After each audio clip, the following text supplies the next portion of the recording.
Yeah.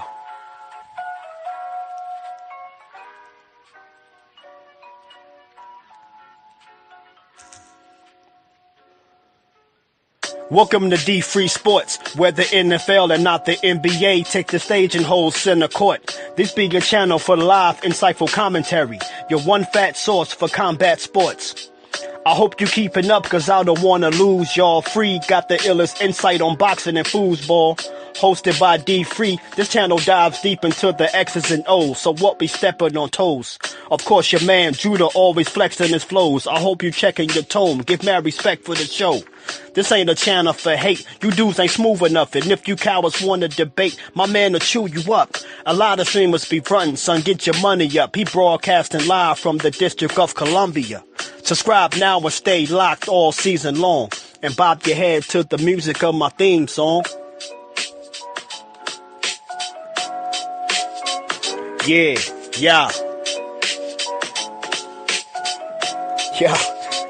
You know the deal. It's Judah Ben. Shout out to D Free. Broadcasting live from Washington, D.C. Word 'em up.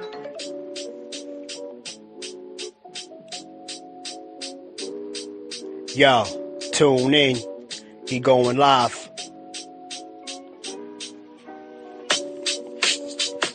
NFL Sunday. Word 'em up.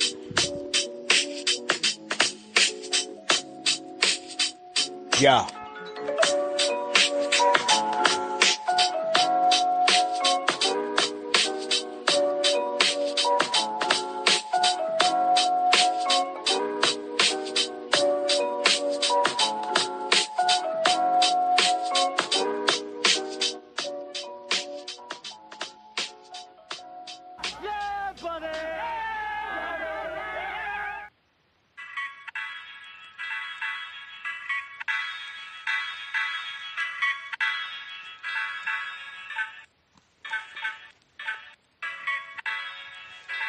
Yeah.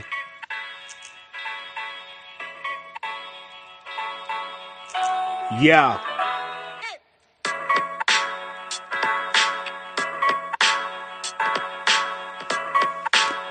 You know the deal. Judah Ben.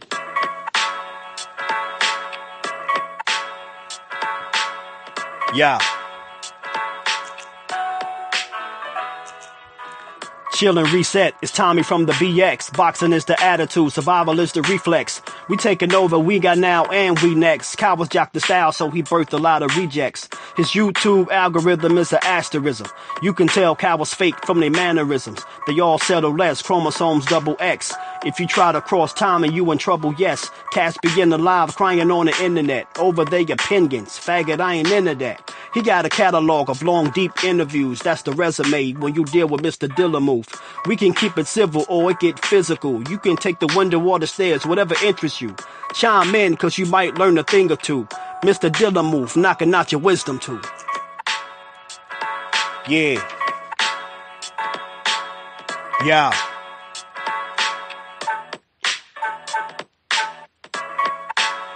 You know the deal, son. Judah Ben. Tommy from the Bronx. I had to spin the block again. Word 'em up.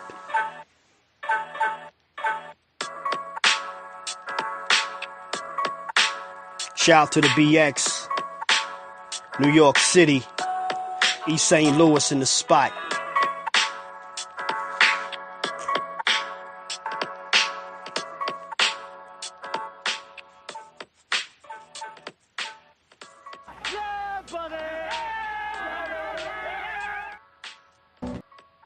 We are back, baby. We are fucking back. We're back. Classic. We are back. We are back. Yo, we are back. We are back. What's good, everybody, man? Salute. This is TD Sports Talk, aka Tommy from the Bronx, aka TD, aka Turncoat Tommy, and I'm here with my co-host, my man out of DC, my man D Free. What's good, D Free? What's going on, bro? Ain't nothing. What's going on with you? Chilling, man. I haven't done a live in a minute. I mean, I did a live last night, and it was just I just needed to do something, let some stuff come out, and I said some things I probably shouldn't have said, and I want to apologize to absolutely nobody because I really felt the way I felt. So if you feel the type of way, it is what it is. You know what I'm saying? But we're here today. We're going to talk some boxing. Going to try to stay away from the foolishness. You know what I'm saying? Not much really going on since the debacle with my guy Keyshawn. Keyshawn disappointed me, and I don't want to talk too much about that because I already talked about it. So on a couple platforms already, and he did what he did, and it's over, and now we got to move on. I've been wanting to talk about the division for a while now, right? Because I've been saying, and people get at me, right? And we're going to talk about the welterweight division, and people get at me because of the way I feel about the division. And D Free, you're gonna have your opinions, and then I'll let some people come up and they could tell us their opinions. But we're gonna talk about the fighters, we're gonna talk about the champions, and we're gonna talk about the guys that came up for 140 and the reasons why I feel the way I feel and the way people feel the way they feel. You know what I'm saying? Because the welterweight division is usually one of the elite divisions. It's like one of the premier divisions in all of boxing, right? And I just haven't felt that way the last 2-3 years. To me, it just hasn't been that type. Is it capable? Yeah. But we got to see the fights. We need these guys to get in motion. We need these guys to just fight, to get active. You know what I'm saying? Whether or not it's because of a certain fighter, whether or not, people don't like a certain fighter, you know what I'm saying? Or whether or not people overprice themselves. We're going to talk about all of that. But before we continue and I get to my guy D Free, let me salute the people in the chat, the people coming through. Appreciate everybody that comes through. Please hit the like button, you know what I'm saying, and comment. Please help comment, ask questions, get involved with the conversation. You know what I'm saying? We respect everybody's opinions, whether we agree or disagree. As long as you're respectful, I could care less. You feel me? So, but salute to my guy Frontline, que lo que. My man Frontline in the building. Salute. Who else is in here? TWR. That's my man Oddfellas. Salute. Good looks. Thanks for coming through. You're welcome to come up too if you want. Let me know. I'll drop the link as well. Bodywork Boxing. Salute to you. First time I actually caught a live. Oh, appreciate you, man. Thanks for coming through. You know what I mean? Appreciate you. Salute. My man, Mr. Shelton. How you doing, Paisan? Hey, Paisan. How you doing there? Salute to you. Kui in the building as well. Says, what's happening? What's happening with you? Hope all is well. Salute. Then I got my island boy. He's, taking the sand out of his ears. My man, Marky Dan. Get the sand out your ears, guy. Get them out your ears. Salute to you. I welcome you to the panel as well. But you got to wait because you be talking too much. You know what I mean? So take it easy. My man, Joe Townsend in the building, man. What's good with you, bro, man? Salute to my man, Joe Townsend in the building right now. And then Marky Dan is, I don't know what this happy poop. What is this? Is this some new thing on YouTube? Have I not been that active that I don't know what this is? What is 10 Joules? Is this an island thing, Marky? What are you doing, bro? I don't know what's up with that one. Oh my God! But yo, D Free, man, what's going on, man? I'll let you lead off. We're also airing on D Free's channel. If you're not subscribed to D Free, please go subscribe to D Free and go over there and watch as well. We're trying to build this channel up as well. D Free does great work, not only in boxing but also in other sports as well, basketball and football. We're going to be doing our football talk pretty soon, but I'll let D Free lead us off and talk about that and tell us a little bit about his channel and what we got going on in the next few weeks. Well, I mean, you already know the big thing is we got the NFL about to start up, so we about to start doing our NFL picks. We about to make our prediction of what we think teams are going to do for the season. We're going to make our picks on a weekly basis. We're gonna do a fantasy football as well. So yeah, we about to get it rolling in the NFL. I will be calling live games on Sundays, possibly some Thursdays and Monday night games as well. But definitely on Sundays I will be calling live games, and it won't be the same game every week. It will be different games. I will switch it up and try to get everybody's team on the platform and call that game, because we got different people that like different teams. So I can't just call my Commanders, which is the best team in the NFL anyway. Here we go. All the time. I mean, we got Sonny Styles, we got Stephon Diggs, we got some new people over there. We got White in the backfield. So I mean, we got some new pieces over there. So I mean, yeah, you already know Devontae Jones coming with that defensive scheme. We're gonna do some big things in DC this year. Unbelievable, man. Then I got Skeletor from Mississippi up here talking about Bang Bang Niner Gang, and we all know bang bang means, bang, they injury, bang injury. Like they got a lot of injuries this offseason. They're not looking too good. They had to go back and get some old receivers. I think they got Debo came back. And who else did they sign? They got another receiver, another old receiver over there too. But the Niners, maybe the Niners could score a touchdown against the Seahawks, because in the last 8 quarters of football, the 49ers have not scored a touchdown versus the Seattle Seahawks. Just in case Skeletor, aka Mr. Shelton, did not know that, I wanted to let him know that they have not scored a touchdown in 8 quarters versus the defending champs, may I add, the Super Bowl champion Seattle Seahawks. So just in case he didn't know, I just want to let him know, because Mr. Shelton always shares good news and bad news with me. So I wanted to make sure he got this news as well, because he may have not known that. You feel me? He may have not known that, bro. So so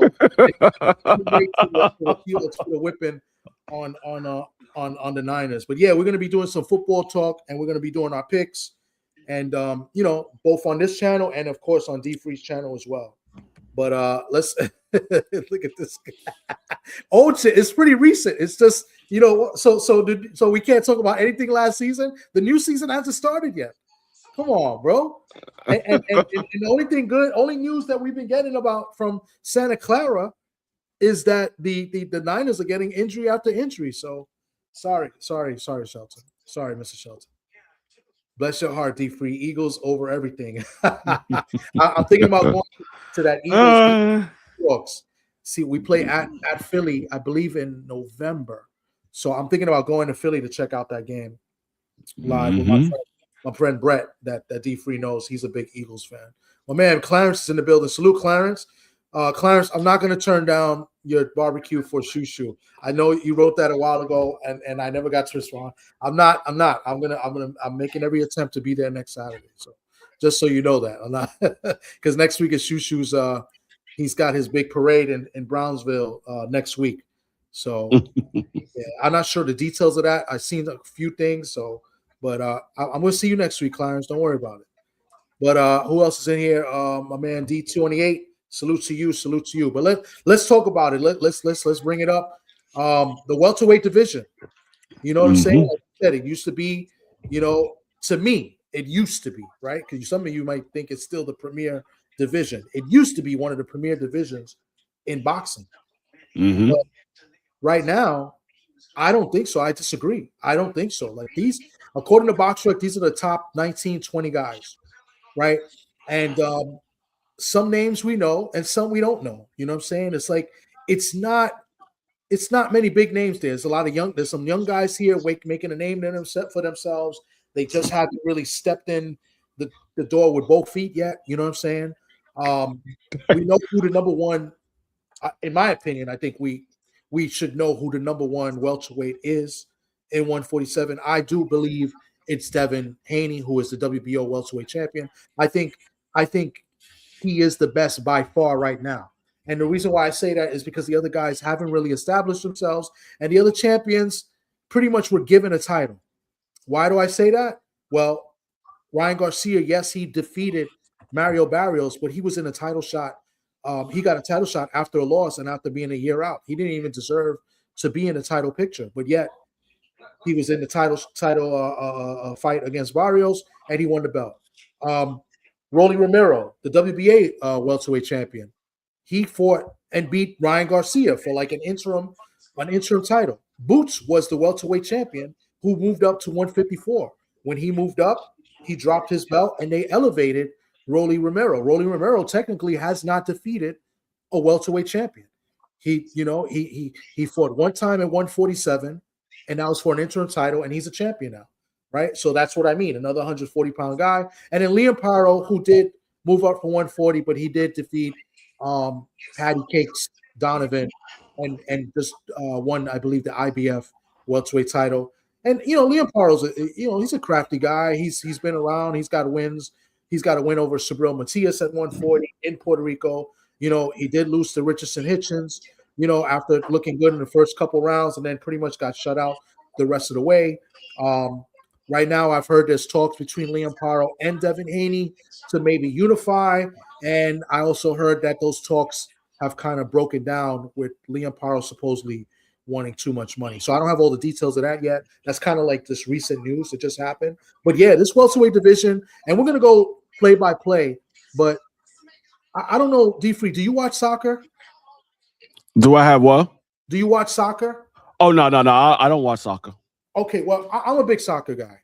And what the welterweight division reminds me of is the German soccer league, right? You have a few soccer leagues in Europe, right? You have the Premier League, right? Speaking about Premier, that's in England. That to me is the best top to bottom league. Why? It's the Premier League, and it's one of the best leagues in all of Europe. Is because from like at least 1 to 10, they're good teams, really good football clubs, and they're competitive, right? But when you go to like the German league, right? The Bundesliga, as you see on the screen, this is the Bundesliga league, right? It's top heavy, meaning you got 2 or 3 teams that are really, really good. And then the rest of the teams from 4 to like 20 is like, ain't shit. It's so bad. And this is the standings from the 2005, from the recent, from last year, where Bayern Munich won the league by a lot, right? They won by what, 16 points, which is equivalent to like 5.5 games, because there's 3 points for every win, right? Dortmund, the second best team, Leipzig, those are the top 3, and the rest of the teams, nobody really knows about them, except maybe Leverkusen. That's if you watch football. Some of you may not watch football, know what I'm talking about, but I'm telling you, Leverkusen's usually a solid team in the German league. But that's it. It's trash, bro. It's not competitive. It's Bayern Munich pretty much wins the league every year, and once in a while Dortmund wins, and once in a while our Leipzig would win. You know what I'm saying? It's trash. And this is Bayern Munich is usually the cream of the crop in the Bundesliga. And who does Bayern Munich represent? Devin the Dream Haney. Because it's top heavy at the welterweight division right now. At the welterweight division, you got Devin Haney, and then you got everybody else. And that's why I feel like the welterweight division is not as good as what it used to be. It's top heavy. Now, a lot of you may be saying, you know what I'm saying, like, okay, but they got to fight, right? And how can we determine, what you're saying, what you calling the rest of the guys bums? No, I'm not saying the rest of the division is bums. I'm just saying that they're not active, and then we can't see who's fighting. You got guys like Richardson Hitchens, who I think might be top 4 in the division, right? But he's got to get active. He's got to get, he's got to get the fights. You know what I'm saying? Jack Catterall. I think Jack Catterall is really good as well, right? But he can't even get a title shot. He's got the regular title of the WBA. You know what I'm saying? So these are some of the reasons, and we'll get into more detail as we go along. But I wanted to kick off on that and say that to me, the welterweight division is equivalent to the Bundesliga. Can you put the box record? Yeah, put that back up. No, okay. What's crazy about this ranking right here? They got Ryan Garcia at number 16. 16. They don't even have Rolly Romero on there. Is he on here? No, he's not on there. Oh, do they? I don't know, because the box rec doesn't really recognize the WBA. But they got Jack Catterall. They got Jack Catterall there, yeah. Unless they have Rolly lower than 20. That is insane, bro. I just noticed that. And what's crazy is I did a few pictures with the rankings, and I wanted to show the other champions. These are the other champions in the welterweight division. There's Rolly there, Ryan Garcia, and Liam Paro, and look where their rankings are at. Yeah, that's pretty insane. How do they got Aaron Barbosa over top of Tio when Tio just beat him at 140? And he beat him pretty clear. It's crazy. They got Arnold Barboza ahead of Tio. It's insane. The rankings at BoxRec has always been a little bit shaky, but I'm only using it to just get the names at 147 pretty much. So they got Conor Ben number 3. That's a joke. It's a complete joke, bro.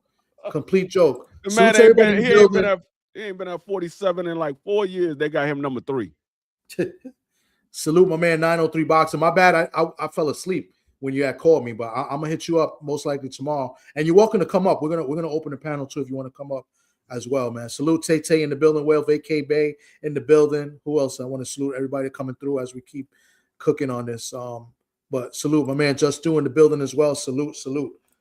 But yeah, bro, like this is the welterweight division, and it's just like they don't even have Keyshawn Davis. I mean, after what happened, but technically Keyshawn's never fought at 147. Neither has T.O. T.O. got a fight made, but he hasn't fought there neither. Yeah. Not one fight. You know what I'm saying?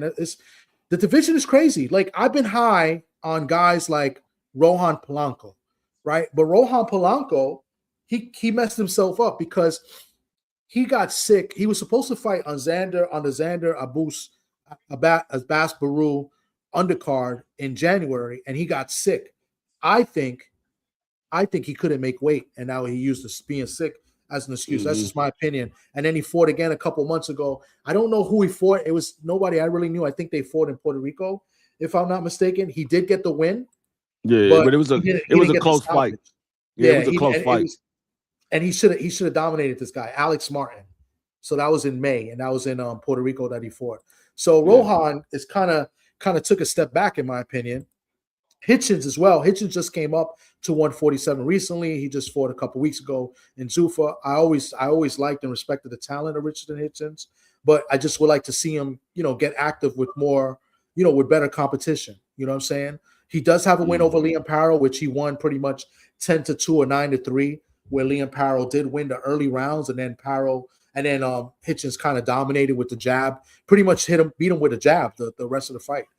Pretty easily, I might add also. So, you have Julian Rodriguez, who's over there in Zuffa. I think he's a scrappy, good fighter, competitive, but he's not going to, nobody special. I don't think he's beating any of the world champions. I don't see him as a world champion at any time. Maybe a Zuffa champion, but not even that, because he's going to fight Hitchens over there, and he's not beating Richardson Hitchens.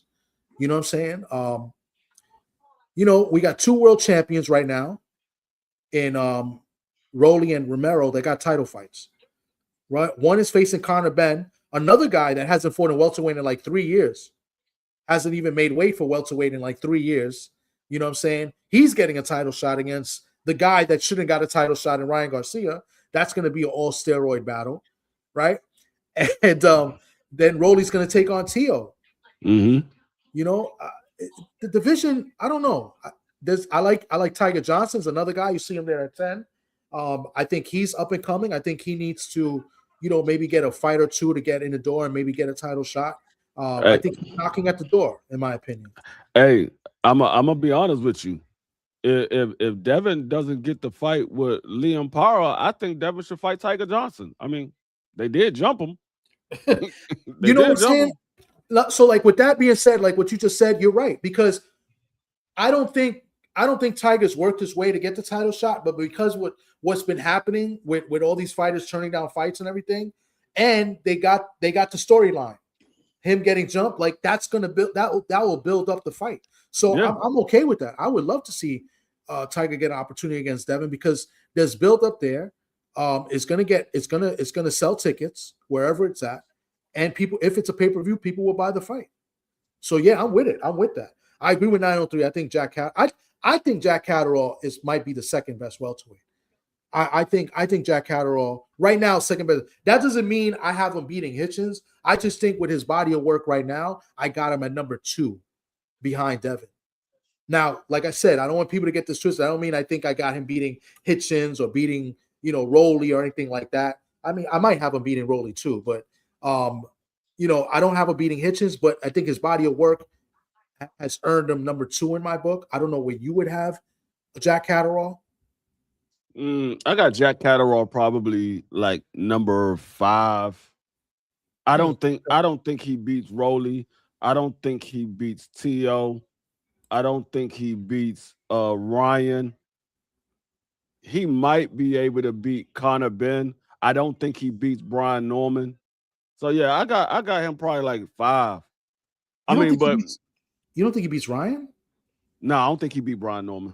I don't think he beats Brian Norman. I think he would have good moments in that fight.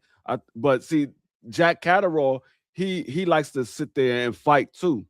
He'll get in those moments where he wanna fight. And with a guy like Brian Norman, I think Brian Norman rock him badly and possibly knock him out. Yeah, I don't think he beats Brian.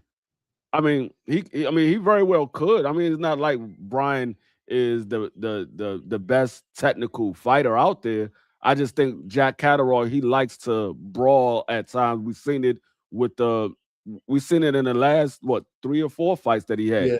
He likes to brawl at times. And with a guy like Brian Norman, the power that Brian Norman has, I think Brian Norman can get him out of there. So I just don't think he'll beat him. But all the rest of the guys, he probably I would say it's a 50-50 fight between Jack Catterall and Tiger Johnson right now. I said that's a 50-50 fight. That's a good fight. No, see, I didn't even think about that. Jack Catterall and Tiger, I think that's a good fight. I like that fight. Yeah. I like Jack Catterall only. I like his body of work. Like I said, I don't know if he beats some of the guys that we just mentioned.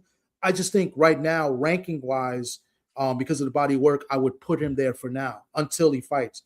Right? I think him and Devin is a good fight. I think it's very competitive. I think they both complement each other. I think they both do similar things as well. You know what I'm saying? I just think Devin is probably just a little bit, not a little bit, but a good more athletic than Jack Catterall. I think they fight similar though. See, my thing with Jack Catterall, I don't know if Jack Catterall will be competitive against Devin, because didn't Jack Catterall lose to Aaron Barbosa? Yeah, in a tough fight. Yeah, that's true. Yeah, and I think Devin is levels above Aaron Barbosa. I think he's levels above Aaron Barbosa. So if you couldn't beat Aaron, I don't see it being a close fight with Devin. I think Devin probably wins that fight. If they do fight, he probably wins that fight 10-2, 9-3. I see what you're saying. I think with the Arnold Barboza fight, though, I think he fought to Barboza's style a lot, especially in the second half of that fight, and he gave that fight away. I don't know if he necessarily does that with Devin or with Tiger. I think with a fight against Tiger, I think, Jack is his style is very interesting. And that's why I'm saying he fights similar to Devin without pretty much the jab. You know what I'm saying? He does clinch a lot too, strategically clinching as well. So it'd be interesting. That's why I've been wanting to see Jack versus Devin for a while, because I'm interested to see how Devin fights somebody, like a Jack Catterall. You know what I'm saying? Like, somebody's gonna, be a little bit rough on the inside as well. I don't know. I don't know. Yeah, I like Tiger. Tiger's been looking great at 147. Maybe this weight is maybe it was the weight that he was having issues at 140, because he was kind of inconsistent at 140, even though he never lost. Well, I thought he lost one fight, but they gave it to him. But at 147, he's looked very impressive. Yeah, he looks good at 47, because I remember when he was at 40, and I said what that prospect class that came out, it was the Tiger Johnson, Troy Isley, Abdullah Mason, Emiliano Vargas, that whole class that came out together. I had Tiger Johnson as being the first one to lose out of that class because how he was looking at 40. But since he's been to 47, he's looked a lot better. Yeah. My man 903 says his top 5 welterweights: Hitchens 1, then Devin, Catterall 3, Tiger 4. Wow. You got Hitchens over Devin? Wow. Because I think it's going to be I know 903. I watched 903 stuff and his content. Hitchens has in his opinion and in mine a little bit too, I think Hitchens has a better jab in Devin. That's going to be a jab fest. It's going to be the battle of the two best jabs in boxing. And I think Hitchens might be a little bit better than Devin. So I think that's why that's why he likes Hitchens more.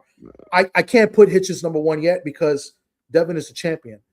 Do I think Hitchens can beat Devin? I think it's possible, but we want to see these guys active. He only fought one time in the last year, right? He fought last year and then one time this year. Just want to see Hitchens get more active. I would love to see him fight. I love to see Hitchens fight any of the top guys at welterweight. You know what I'm saying? I don't want to see him fight another guy like like he just fought. Hey, well, they did say Hitchens is a T-move version of Devin Haney. So, hey, who knows? Yeah, let's make it happen. My man Just Do says, I've seen a report on Twitter that said Liam Pyro negotiations fell apart due to Australian economic demands that say Haney and Cattle are negotiation. I think Hitchens and Haney is a 50-50. Yeah, I saw that too.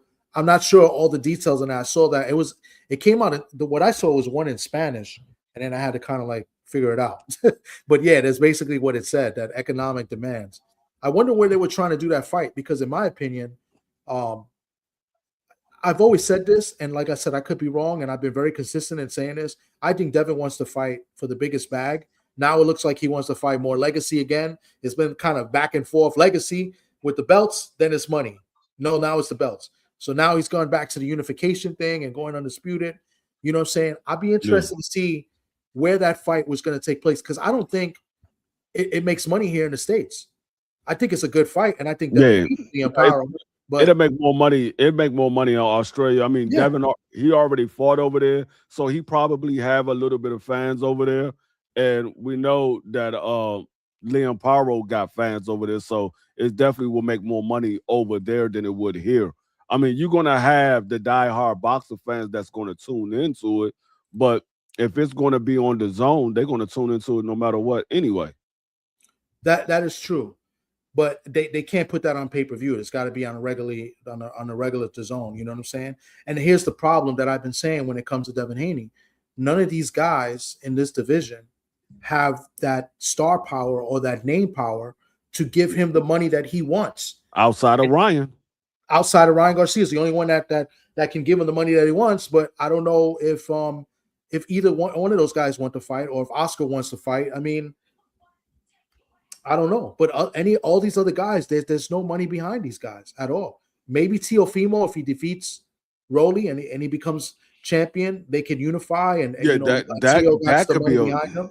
That could be a money fight, because they got a lot of history behind each other. Yep. But other than that, I mean, there's no money behind Tiger Johnson, Devin Haney, except that I think people want to see it. But how much can both fighters make realistically? And it's not a main event. It's not a pay-per-view main event. That fight right there is on a similar level to what Devin and Keyshawn got for the purse bid. That's what type of fight that is. It's somewhere around $8 million. And I think that's fair. I think that's fair, but I don't know if Devin wants that. I think Devin wants 8 digits. But I think he was okay with the $6 million and change, because I think he probably would have made a little bit more with his deal, supposed deal with the zone. It's not really confirmed. I think they will confirm it once he gets a fight. I think they're waiting for him to actually announce a fight, and I think they're going to announce the deal with the zone. I truly believe that, not like the reports of him signing the Zuffa, which was bullshit. But I think there's a zone deal. I think that's legit. But yeah, I mean, with Tiger Johnson, I mean, you ain't got to give him that much. I mean, you can give Tiger Johnson $1 million or 1.5, and I think he'll take the fight, because he ain't seen nowhere close to $1 million yet. So you give him $1 million or $1.5 million, that fight possibly can be made. It is going to come down to what Devin is getting. And that's all I ever said. And that's always been my stance. And it's no knock on Devin, no knock on anybody. I just think that's just what it is. I think, first of all, let's go to this comment. Like Alfred says, Hitchens got the Zuffa money. Yeah. If Hitchens really wants to fight, why can't they throw the money at Devin and try to make this fight, right?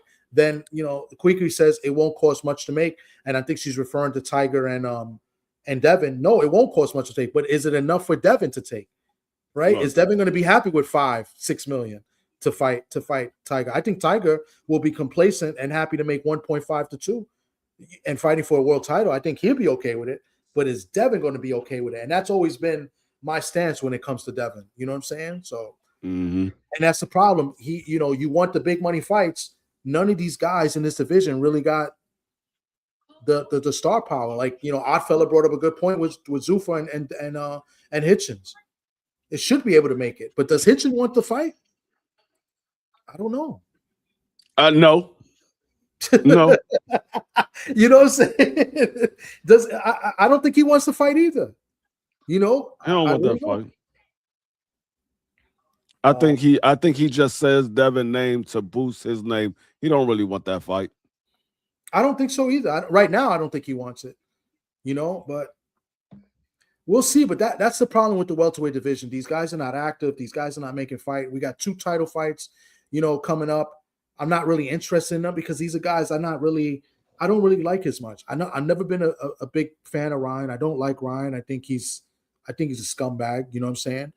Conor Benn. I think Conor Benn is entertaining. I think he's funny, but he hasn't been a true welterweight. He fought at 160 against Eubank twice. He fought at catch weights before that, right?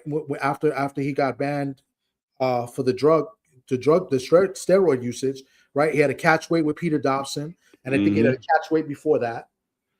You know what I'm saying? And then I think he had a catch weight with Regis. I don't think that was at 147 either. That was at that was at 150. Yeah, so I mean, it's a joke. And then Rolly and Tio, I think that's more legitimate, but it's technically Tio's first fight at 147. Not technically, it is. And this is Rolly's first real, championship fight at 147.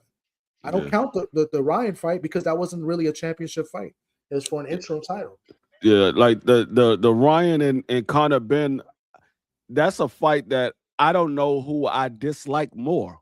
Because I'm like you. I don't like Ryan Garcia, and I never liked Conor Benn. Conor Benn never moved the needle for me. And it could have been because of how his team was moving him, but when I watch him fight, he just doesn't move the needle for me.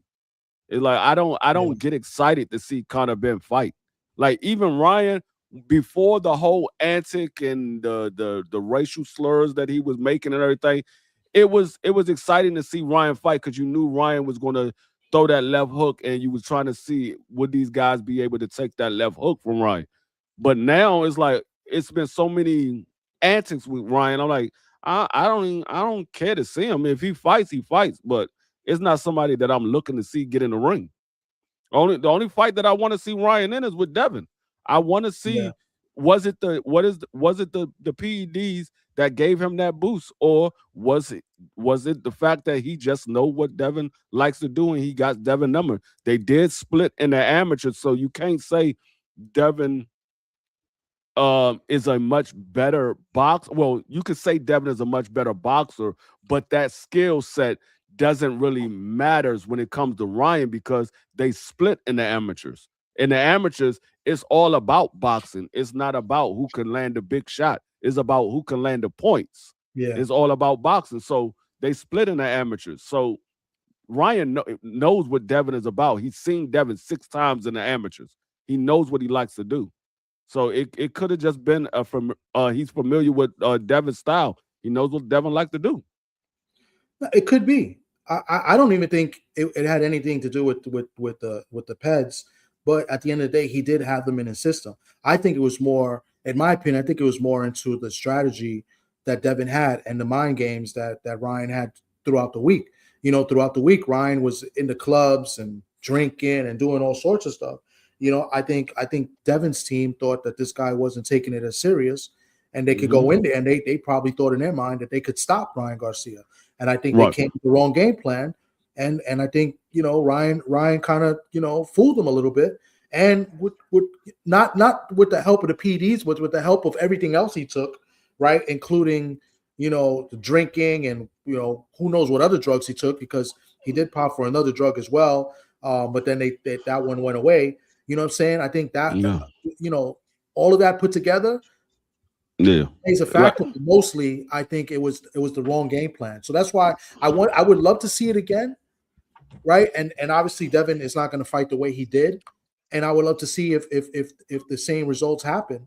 You know what I'm saying? But at the same time, I don't trust Ryan. I think Ryan is complacent that he won, even if he got in trouble or not. And I don't think they're ever going to fight. And I think he'll do it again. I think he doesn't care. You know what I'm saying? Yeah. But that's just me. That's just my opinion on it. But I don't think we see this fight ever again. So and like with Conor Benn, with him popping dirty, he hasn't stopped anybody since he's been clean. Since that man's he's been clean, he hasn't stopped anybody. He was You're in right. there with a Regis Prograis, who's a career 140-pound fighter. He moved that man up 10 pounds and still couldn't get him out of there. He then fought Chris Eubanks twice. Couldn't get Chris Eubanks out of there. He fought Pete Dobson. Couldn't get him out of there. Everybody that he's fought since he's been back, they went the distance with him. So it very well could have been. Well, it ain't no very well could have been. It was the PEDs, the reason why he was stopping everybody. It just so happened he was in England, or he was in the UK, so he was able to get away with it for so long until they finally caught him. Yeah. I don't know, man. It's just that's the welterweight division, man. Salute to everybody coming through. Appreciate it. I'm gonna drop the link for anybody want to come up and talk about the great welterweight division. Please be respectful when you come up as well. And let's have fun. Oddfella, you make a good point. Devin did agree to take the $6 million to fight Keyshawn, but I don't know if he gets $6 million to fight a Liam Paro or $6 million to fight a Jack Catterall. I don't know if there's enough money in there for him. Maybe, the Keyshawn, I think, was a little bit different. I think Top Rank wanted that fight, so they were okay with that, but I don't know. I don't think he's getting $6 million for that. You know what I'm saying? That's just my opinion.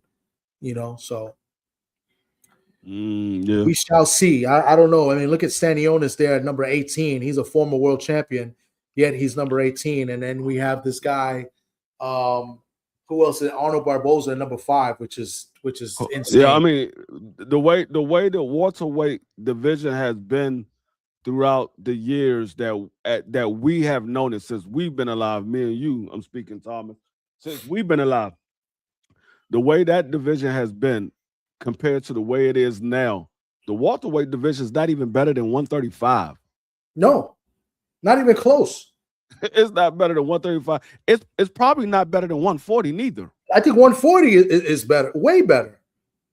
Like you would think the guys that was at 140, who we say they're eventually going to end up at 47, that it will move up there. But then the guys that we was expecting to move to from 140 to 147, and the guys that was at 47 who we thought was going to still be there, it didn't happen the way we thought it was going to happen. That migration didn't merge together.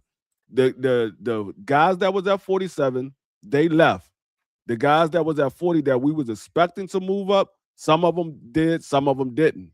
And so we are left with what we see now at 47. This is what we left with. And there's only, to be honest with you, there's only 2 stars out of that division. You could possibly say 2.5 if you count Tio or Conor Ben, however you want to slice it. You could say it's probably 2.5 stars in that division, but it's only 2 legitimate stars in that division, and that's Devin Haney and Ryan Garcia. Everybody else, people might know them, they might not.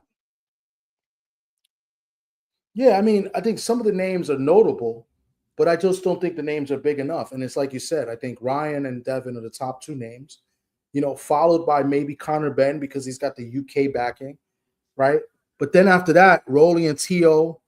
And Tio is a name because he always finds himself, attaching his name to someone or something, and on social media. You know what I'm saying? So I think his team does a great job of keeping his name relevant. You know what I'm saying? Because look, he just lost, 11 rounds to Shakur Stevenson in his last fight at 140, losing his titles, and his next fight is now a world title fight. So, I think they've done a great job putting him in the position that he's in. He's got the deal signed with DAZN, which I think is a great deal for him. And if Devin got the same type of deal, I'm imagining it's going to be more money. I mean, that's beautiful. You got a direct deal with the TV. The people producing it. That's beautiful. No need for any middleman, no promotion or anything. You could be your own promoter and do things your way. Let the TV put the money, behind you. You know what I'm saying? So I think that's great. So Tio to me would be one of those big names just off the strength of just what I just said. You know what I'm saying? But after that, I don't know. Yeah. Yo, 903, what's good, bro? Hey, what's good with you? Can you hear me? Yes, sir. Say what's good with y'all, man. Hello. Man, I was thinking, Cause when y'all got to talking about basically how weak the welterweight division is and how 140 is better, 135 is better, I actually agree with that. What do y'all think about Gary Antoine Russell though? Like, I just feel like, and I'm a fan of him, but I just feel like, bro, you've been at 140 so long and you still haven't got these unifications. I just figure like he would have been at welterweight by now. Because you got to understand, Gary Antoine Russell was talking about moving to 147 3-4 years ago and fighting Boots because they were talking about how well he did against him in the amateurs and all that there. Yeah. So I'm just wondering, like, what's up with Gary Antoine Russell? I mean, I wouldn't mind him moving there because right now the 47-pound division is mainly guys that was at 40. You have a few guys that's always been at 47, but a lot of the majority of those guys were guys that was at 40 and they moved up to 47. So I think he can hang with a lot of those guys. I think there is some guys that's going to be much bigger than him. But I think for the vast majority, he can hang with a lot of those guys. Absolutely. Yeah, he definitely not a big guy like that.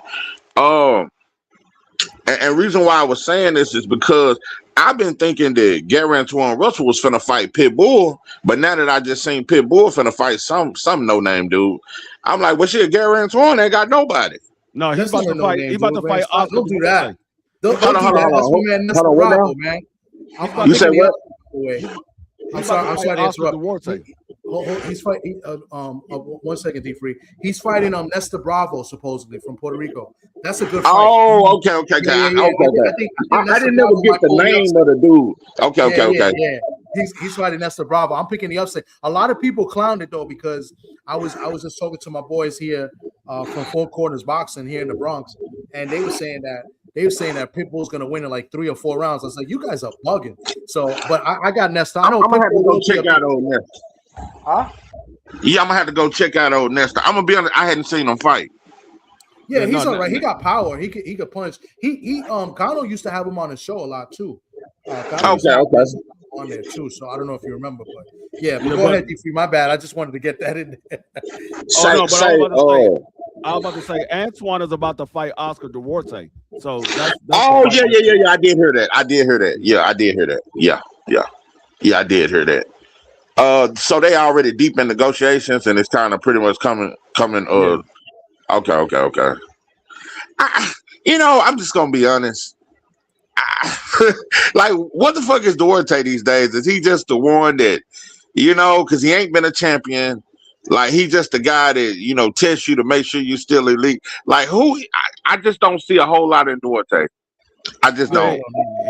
He's on the borderline of being a gatekeeper or a journey. Yes, because I don't see him as a champ, and he ain't been a champ. I thought Kenny Sims barely is, or it could have been a draw. I thought Kenny Sims put up a good fight. I thought it was very close. But yeah, I just don't see a lot in Oscar. Dalton Smith, he all right at 140. He's become champion. Who else the champ set up 140? Gary Antoine, Dalton Smith. Yeah, Shakur. Man, you know what? Now I'm thinking about it, bro. I was talking to my partner earlier. Bro, I think one of the best stylistic matchups, bro, is Shakur versus Gary Antoine. That's great. Me and my partner were talking about that style, that clash of styles earlier, bro. Like, I think that's a hell of a clash. Yeah, because Gary Antoine Russell got that strategic. He's a boxer, but he's a pressure fighter, and he can punch, but he's strategic with it, and he got good athleticism. I think that's a good fight. Yeah, I think that's a good fight. Yeah, that's a real good fight, and I think they know each other well too.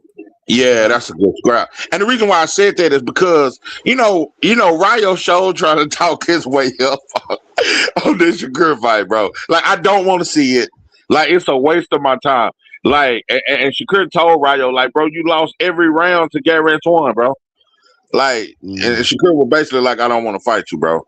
So I really hope that fight don't happen, bro. Because Rayo ain't got nothing for Shakur. Nothing for him. Nothing, bro. It's a waste of a fight.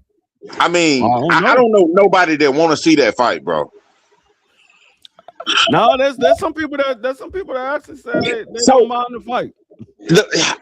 I mean, I'd heard a few with, but bro, that shit is, man. I think it's decent because you got to look at over I mean, on Zufo. Who do they really have? Because I don't know. I don't know if they're going to do a 140-pound division for Shakur. I would think that they would because they did it for they did it 168 for Edgar Berlanga and they did a cruiserweight for Ja.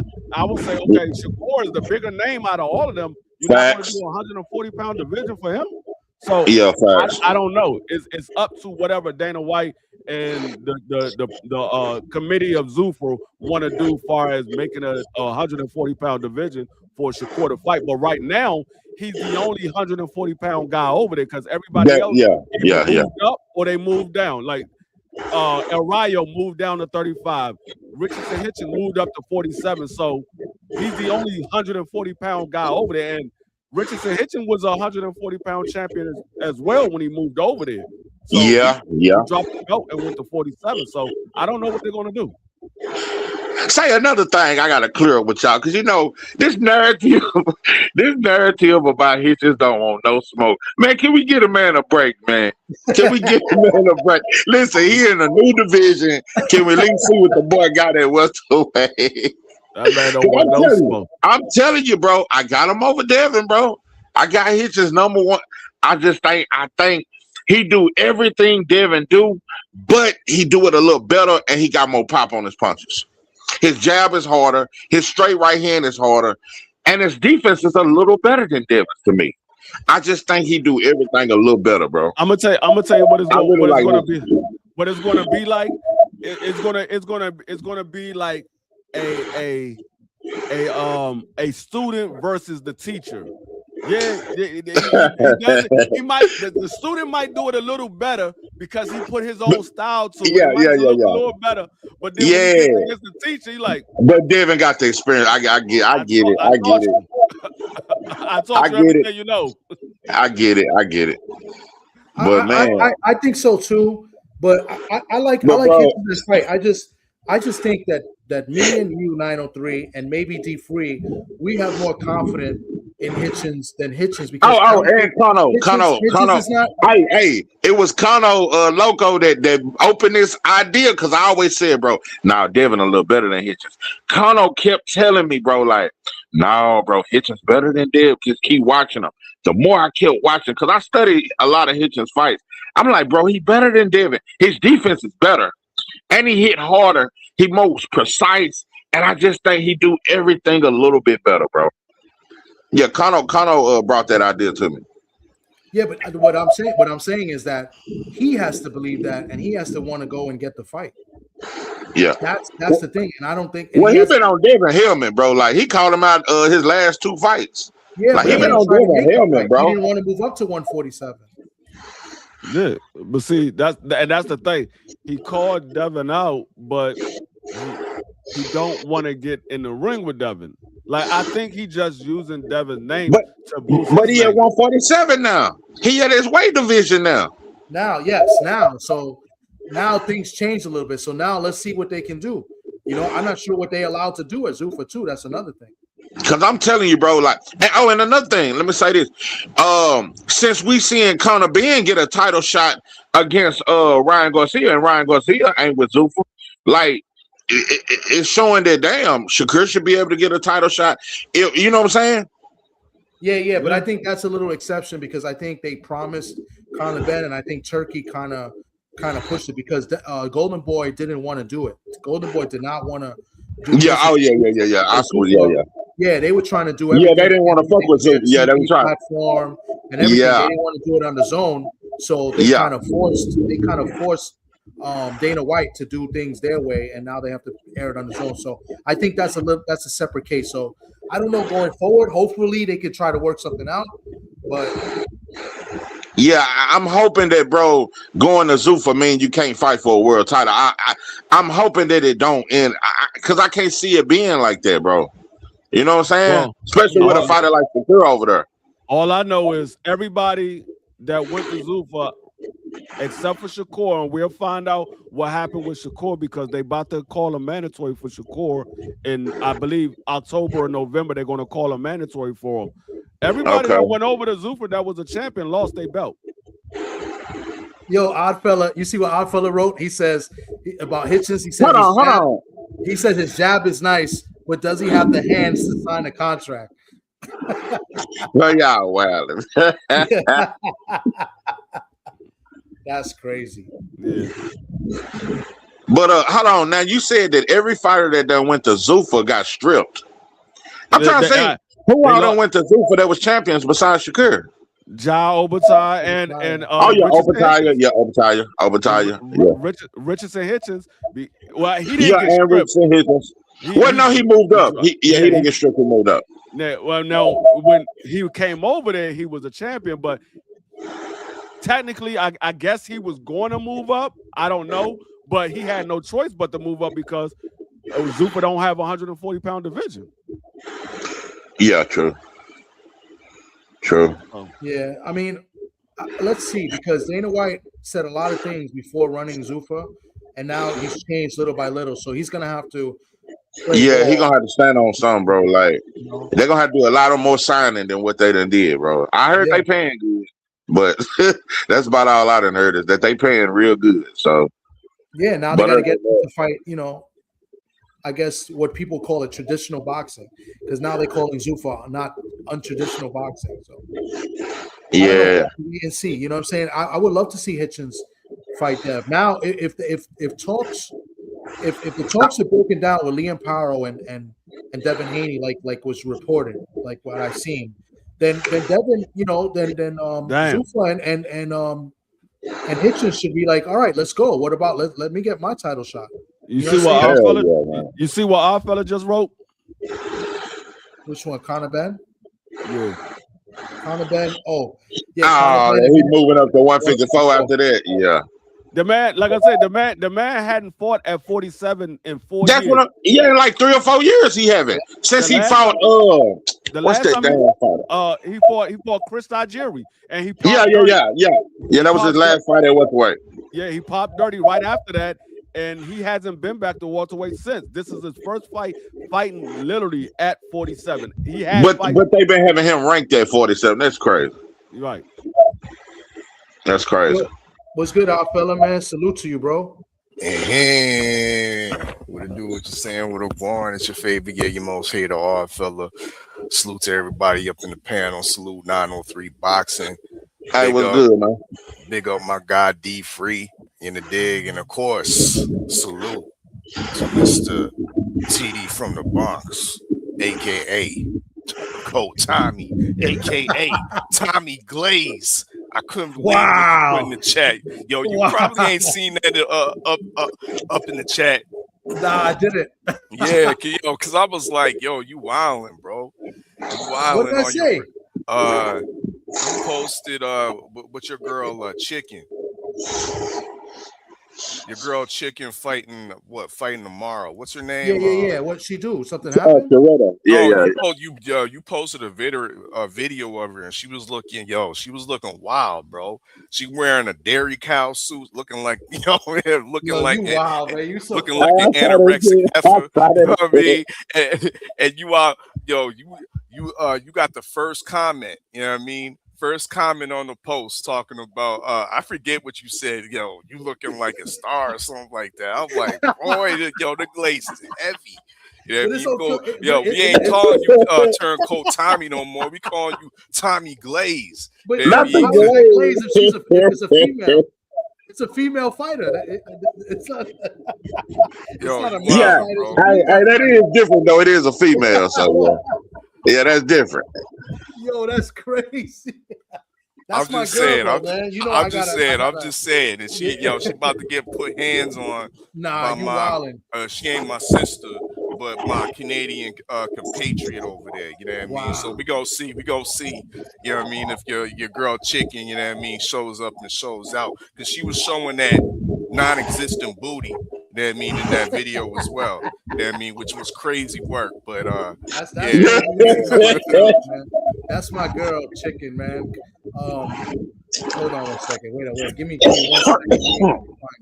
I can't believe you just did that, bro. That's my girl. There she go right here, man. Come on, man.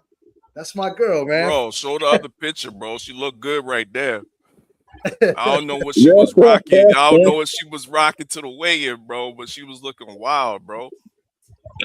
She was wearing that, like, yeah. Listen, man, she's just Canada, moving down we in call weight them too. buckets. You know what I mean? Respectfully. Yo, you wild, bro. You wild.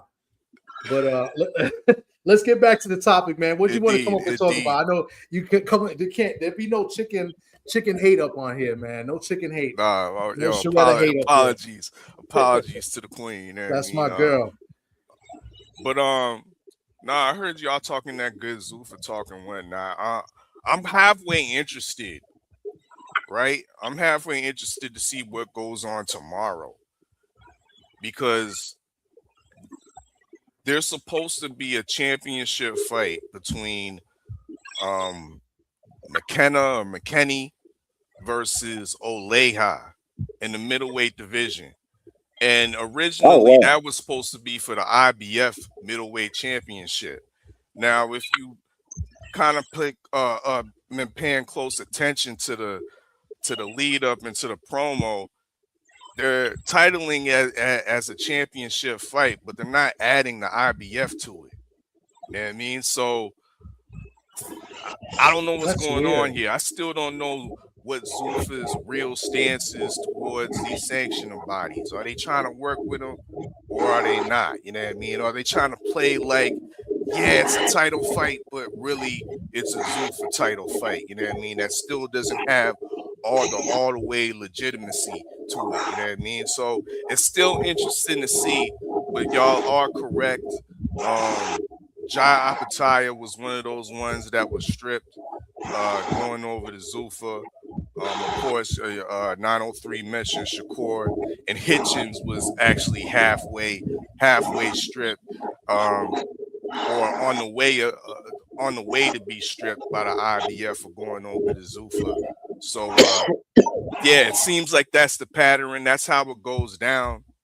But at the end of the day, my philosophy over here is like, yo, it's the best fight, the best available at, you know what I mean, available at the time.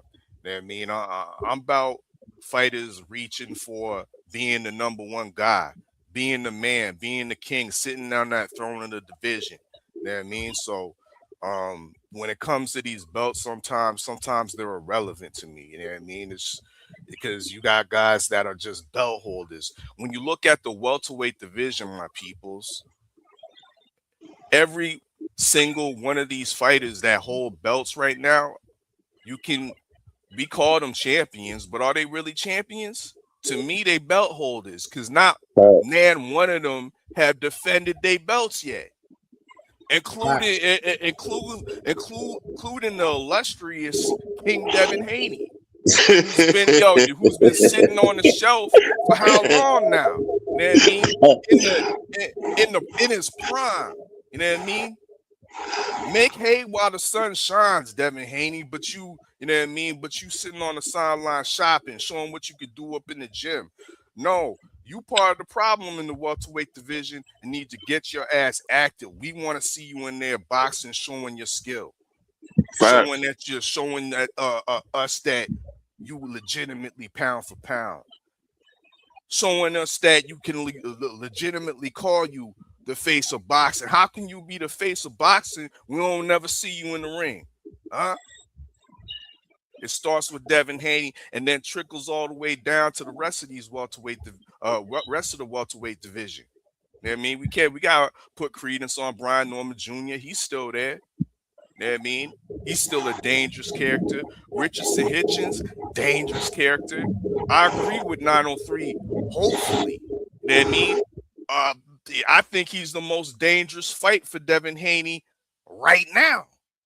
You know what I mean? Right now.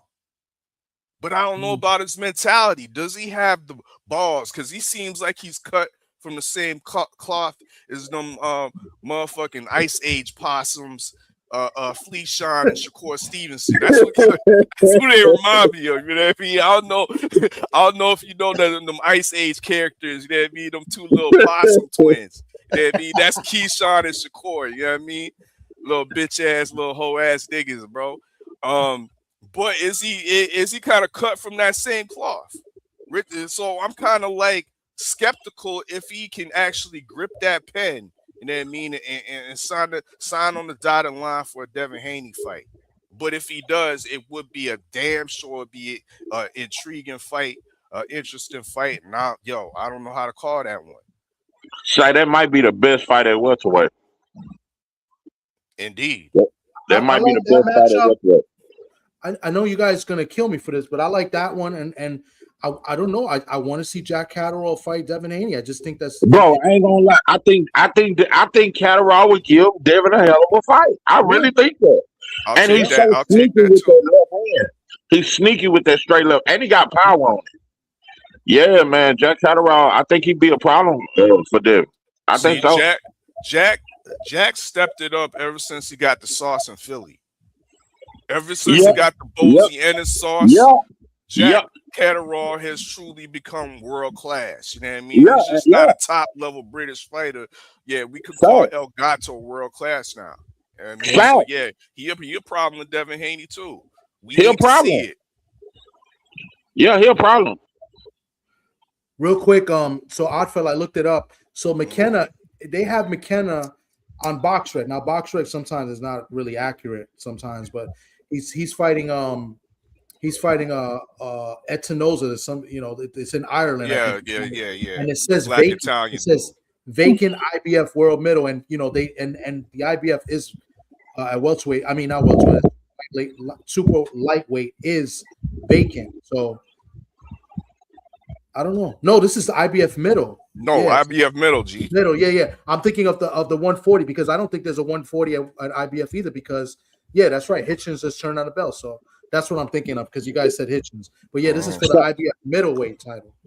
Say, by the way, I'm really starting to think, bro, middleweight division may be the most slept on division in boxing.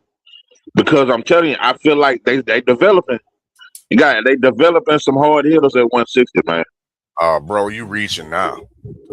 Listen, Amari Jones. Like, I was agreeing with you a lot, bro. 903. Yeah, I mean, Amari Jones, Jahai Tucker, Hernandez, the Cuban.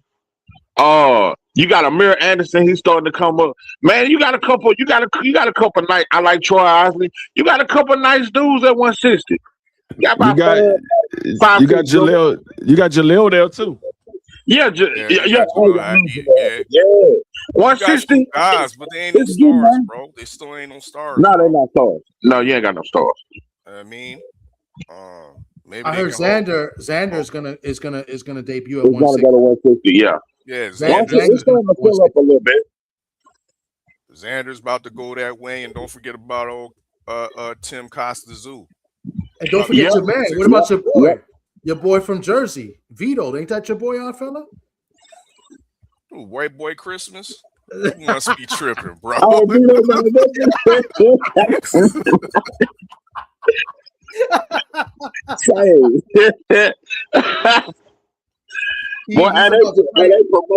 they promoted Mel Nicky like he was the next one, man. Yeah, that man is garbage. They ain't gonna never go up on Vito. You think he beats Ammo Williams? That's a good question. Oh, that fight is coming up, right? Yeah. No, I don't think he beats Ammo. I don't think he beats Ammo. Yeah, I don't think he beats Ammo. I think Ammo gonna catch his ass.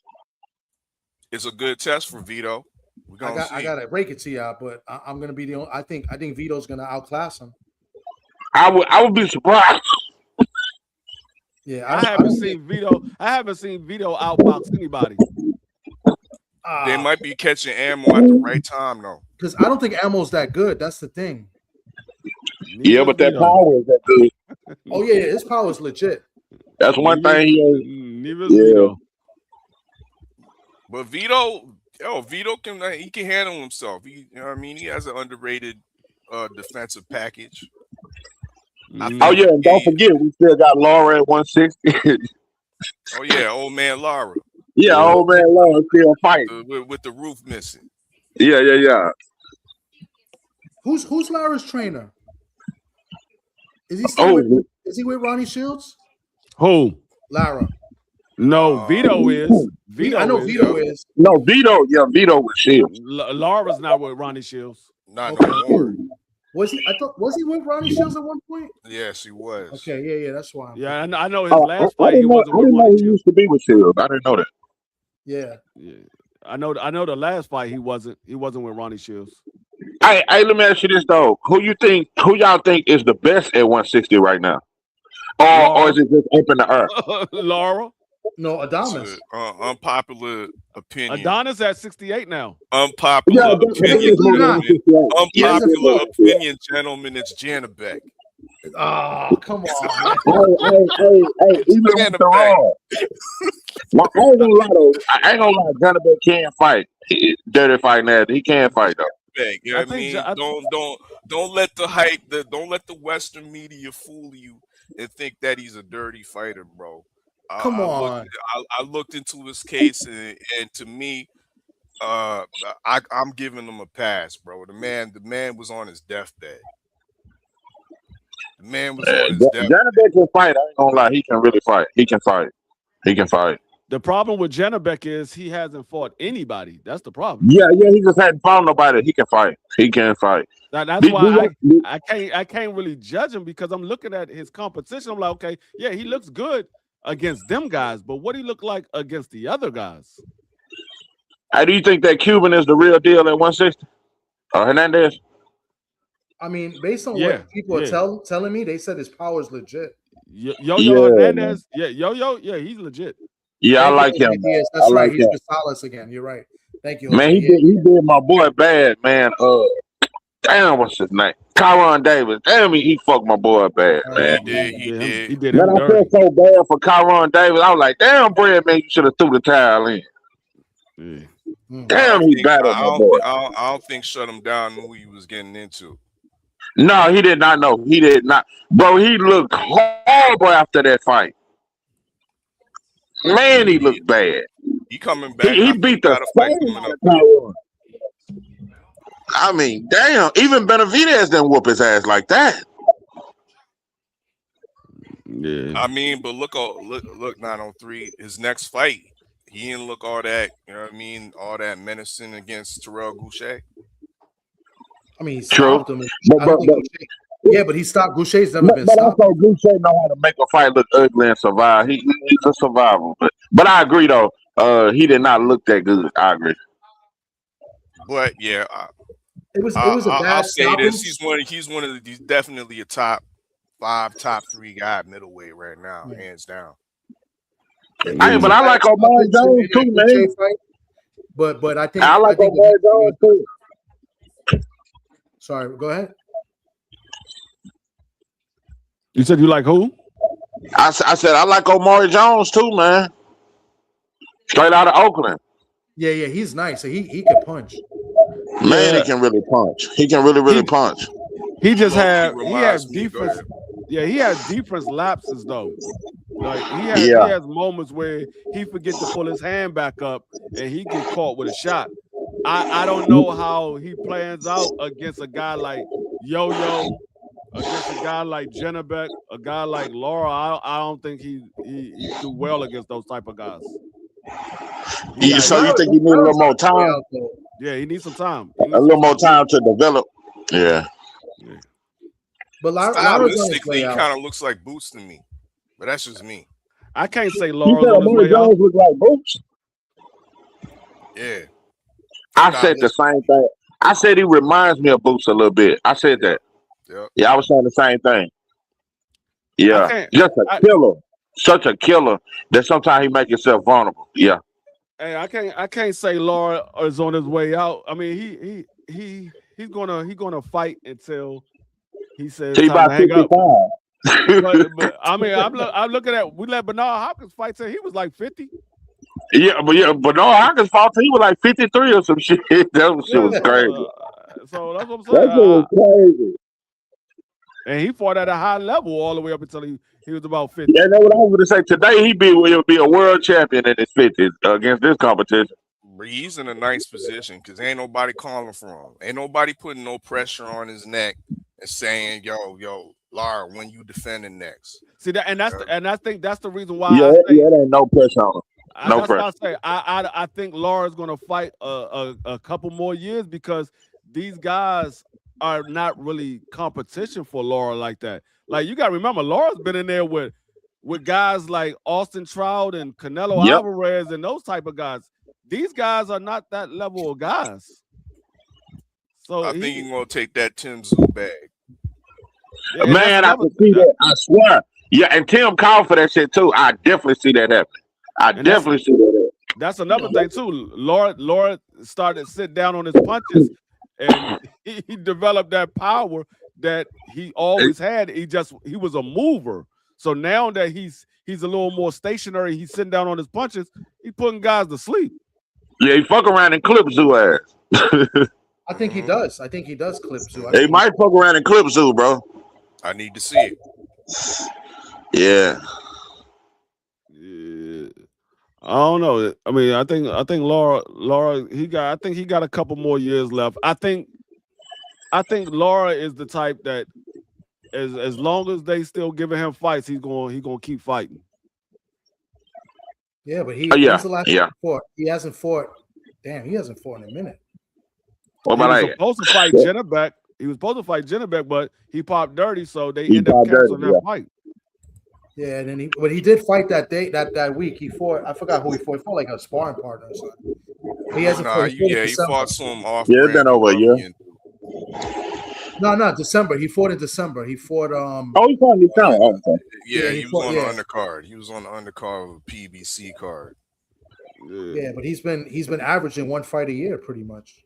I mean, you 42 years old, you still fighting. You be averaging one fight a year too. He been plenty of rest. Yeah, you ain't lying. Yeah, he resting that body. I need to pump the brakes on old man Lara a little bit. I mean, you got guys that's 20 years younger than him fighting once a year. No, that's facts. Yeah, that's actual facts right there. Yo, guys, let me ask you a question because I like to be a jerk every now and then, right? So Devin Haney, right? Just looking it up because we thought that we get a fight and when everything happened. So it's been 258 days since he's last fought. That's 8 months and 8 months and a half. Do you think he's the problem or you think the other fighters are the problem? Real easy question. Great question. That was a great question. You got it. You gotta say I'm gonna say it's a little bit of both because he had a fight on the table, they walked away. He had another fight on the table, they walked away. And then he had the Keyshawn Davis fight on the table, Keyshawn walked away. So it's a little bit of both. Hey, I agree with you, D-Free. I think it's a little both. I don't want to put all the blame on Devin, but I'm not going to put all the blame on all these other opponents. I mean, even going back to way back to that Gary Russell Jr. negotiations with the whole 1.5, and then the whole thing with Rolly not wanting to take I think a non-guaranteed and waiting on the numbers. So I think it's been a little bit of both, man. Devin can be hard to negotiate with at times, bro. But when it came to Ryan, he hurry up and gave Ryan a bigger percentage. When it came to fighting Kambosos for Undisputed and signing that 3-fight deal with Tyrann, he was willing to take whatever. But other times he's been harder to deal with. So I think it's a little bit of both. Well, check this out. Ain't nobody talking about the fact that Devin can petition right now to fight Jerome Business and fuck his shit up. Yep. Yeah. So listen. Yeah. So all that bullshit, about. Wait a minute. Yeah, but wait a minute. Not just that. All that bullshit he talked about being able to fight him at 47. They want to fight him, but Boots was already on the way up, and they tried to, cover their ass and make it look like a duck. You feel what I'm saying? So all I'm saying is, if that's the case, if y'all wanted that fight then you can take that motherfucking fight now. You see what I'm saying? And here's the thing. Devin loved to fight the motherfuckers without that rehydration shit because he liked to blow up and be way bigger than the motherfucker when he fight him on fight night. The reason why everybody held they nuts when he fought Brian Norman Jr. when that fight was made, because he looked like shit in his last fight. Yep. Right before he got slept by Ron, and Norman was knocking shit out.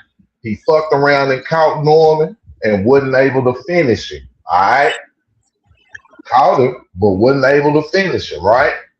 So he wins that fight, but he 1-1 against motherfuckers his motherfucking size. He steady talking about Shakur and Tank and all of that shit. When Tank called him out, look, if you sign to fight Ryan in advance, you can sign to fight Tank in advance. And who else the fuck was you finna fight? Everybody else tied up. So, and think about it. The next person that they'll fought, even if it was Paro, if he had signed to fight Tank and folks knew that he was signed to fight Tank next in 2027, that will put more eyes on his next fight, building up to a Tank fight. So that's a motherfucking dub. And 30% of Tank is bigger than any bag you motherfucking made.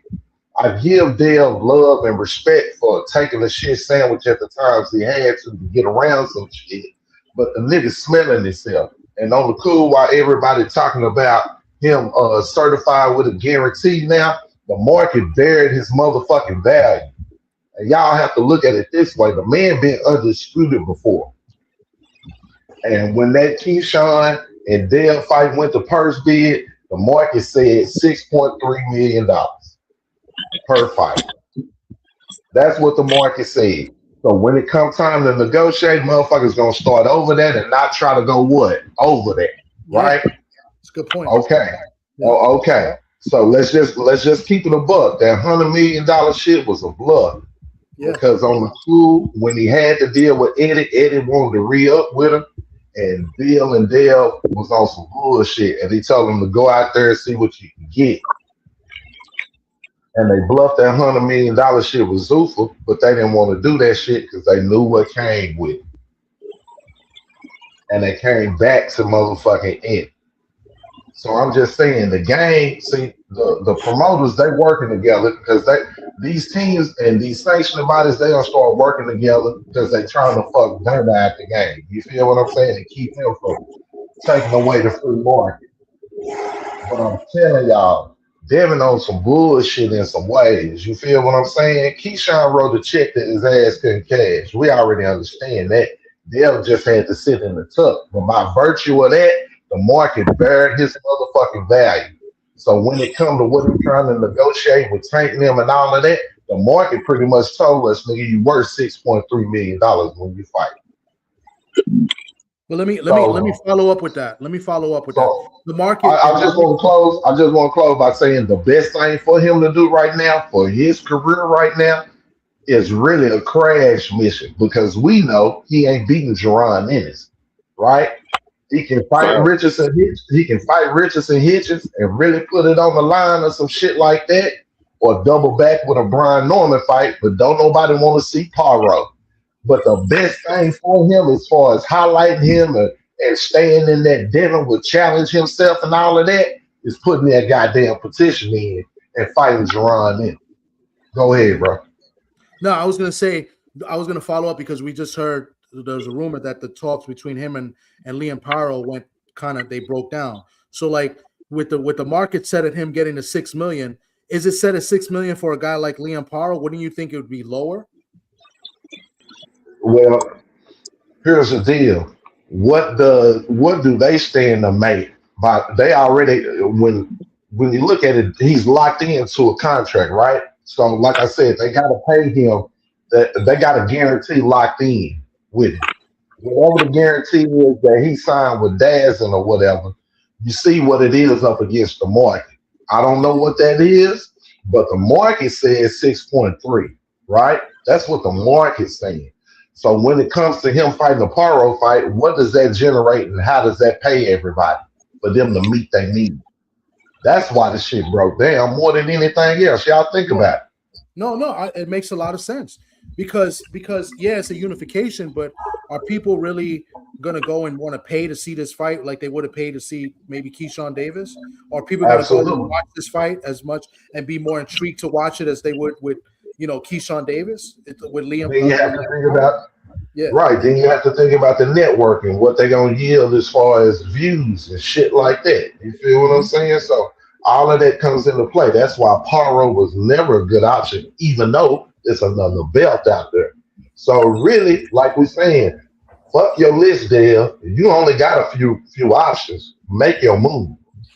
Yeah, and see that's the problem that I have when people say that Devin is the face of boxing. Well, if he's the face of boxing, for one, why is his fight going to purse bid? And for two, why is the purse bid low? Because this is his second purse bid. Wasn't the first purse bid. This is his second one. The first one went for $1.1 million. This is the second one, and Top Rank wanted to make sure Keyshawn got some money, so they bidded the highest purse bid under heavyweight, like Two said the other night. The highest purse bid under heavyweight in the history of boxing. So if you are the face of boxing, why is your fight going to purse bid? And why is the purse bid so low? Why are you not generating $10 million? $10 million. You're generating less than $10 million. That's why I don't like when people keep saying this face of boxing. I have a different perspective on face of boxing, but when I hear how other people give their meaning of face of boxing, and I have no problem with it. But I'm looking at it is, if you're the face of boxing, guys should be lined up to fight you. When and it don't matter. Yeah, and it don't matter who you fight, D3, you right. And it don't matter who you fight, you're gonna put asses in seats and eyes on TVs. Right. When Floyd was the face of boxing, he had guys lined up to fight him. When Canelo was the face of boxing, he had guys lined up to fight him, and so on and so forth. Guys was lined up to fight these individuals because they knew they was going to get a bag because this was the face of boxing. And we seen Floyd the same way. Yeah, we seen Floyd fight Robert the Ghost Guerrero. Like, who wanted to see that shit? But you know what? He got good money for that fight. Yeah. And not only did we get good money for that fight, Robert the Ghost Guerrero fought one of the best fights of his fucking career. You feel what I'm saying? So let's a lot of people want to shit on Floyd for the rap that he took with the 6 fights or whatever. But Floyd fought quality competition throughout his career, bro. Yeah. Throughout his career. And I say motherfuckers showed up to fight Floyd. I don't never think Floyd had a soft touch. Even Berto in the later stages, you know what I'm saying? He gave what he had. Yeah. So bro, this face of boxing shit, really it's because there's a gap in boxing. Y'all was talking about it earlier. D3 mentioned it when he talked about how things didn't happen and certain fighters migrated different ways. You know what I'm saying? How we expect the shit to end up to how it actually has ended up. Boxing is looking for that next, you know what I'm saying, that next somebody. That's why Jerron Ennis fighting somebody like Xander on that stage was such a big thing. We already seen that coming years ago. You know what I'm saying? We seen this shit coming years ago. But at the end of the day, these younger guys, some of the younger guys, you know what I'm saying? Your Devins, your Shakurs, your T.O.s, in some ways, they've disappointed, even in winning. You know what I'm saying? So I think right now it's time for Dale to make a move like that. You know what I'm saying? To make a Richardson Hitchens fight or some shit like that and really solidify himself at a division, right?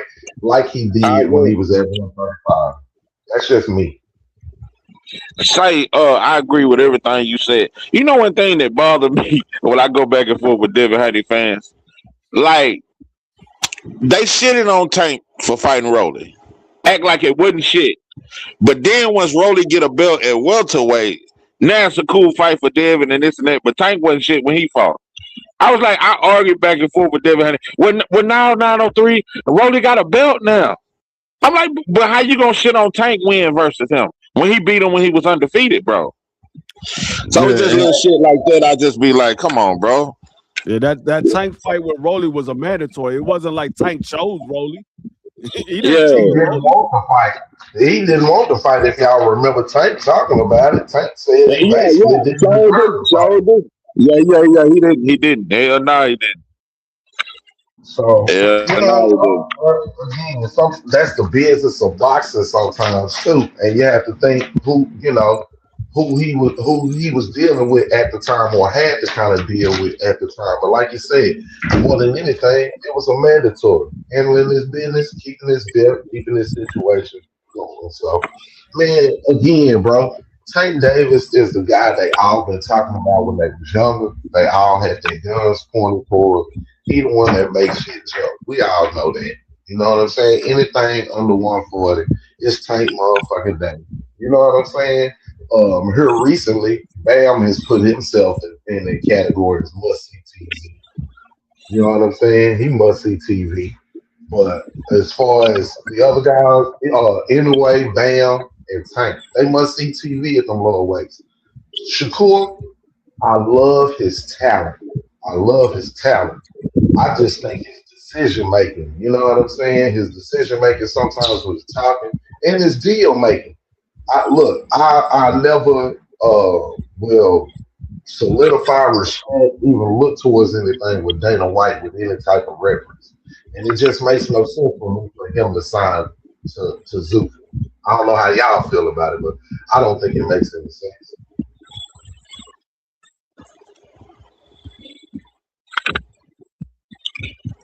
Anybody want to follow up on that? Yeah.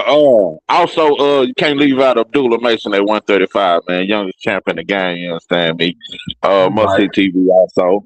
You know, Shushu didn't have the best night, but I just feel like fans was overcritical.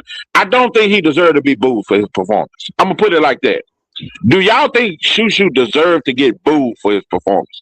I thought he kind of underperformed and his power wasn't there, but I don't think he just fought such a boring fight that he deserved to be booed. No, I don't think he deserved to be booed. I think what it was is They booed the shit out of him.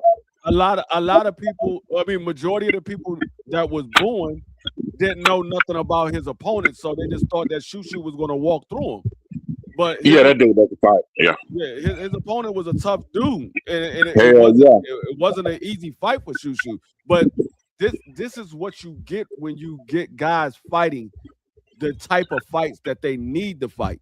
Not the type of fights that you want them to fight, the type of fights that they need to fight. Because that fight right there can actually help Shushu in his later career. Because if he never goes through that type of fight, same thing like with Abdullah Mason. If Abdullah Mason would have never got dropped that time when he fought the Spanish guy, I forgot his name. He probably wouldn't be able to prevail in that Sam Note fight.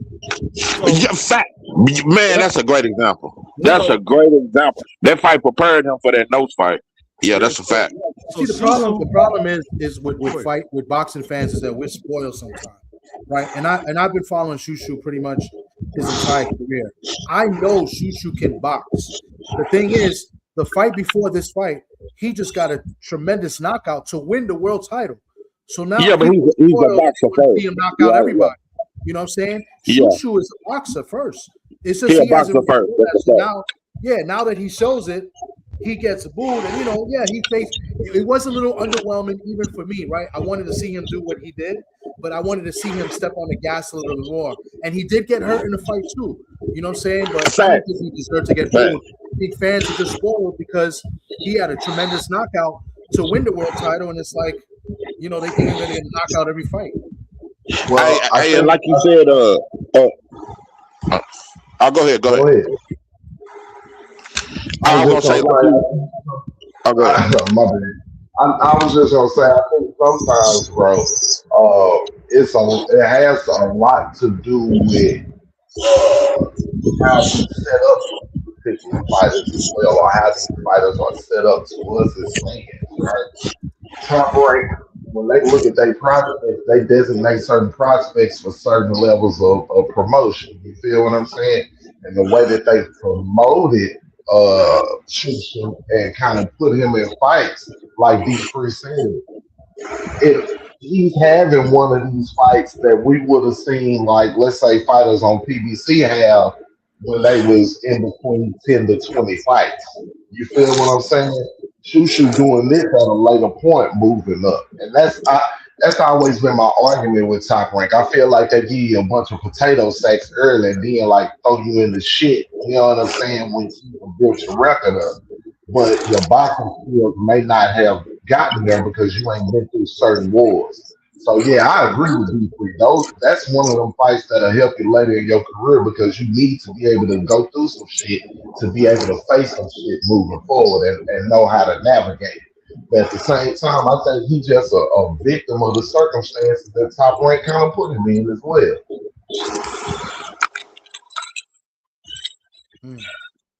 Yeah, and also I think a lot of the competition that Shushu has faced has been very underrated, bro. Like that African that he fought. He done fought a lot of tough dudes, bro.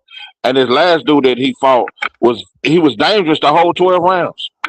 Yeah, like he was. he was dangerous the entire 12 rounds. I absolutely agree. But I also think, you know what I'm saying, he been kind of marketed as, you know what I'm saying, that next lick, that next big thing. And you know how casual fans is. Yeah. They don't want to see some signs. Yeah, they want to see what the fuck, just like Bro said. They want to see what the fuck he did to win the title.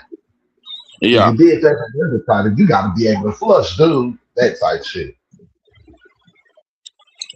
Yeah, no, you I absolutely just had to correct. show you some love. I just had to come up and show you some love, my nigga. You know what I'm saying? And salute you for pushing through. I love the way you got your new setup and shit going. Keep rocking, bro. Not a problem. Appreciate you. Already. But say, like you were saying, D Free, can you hear me?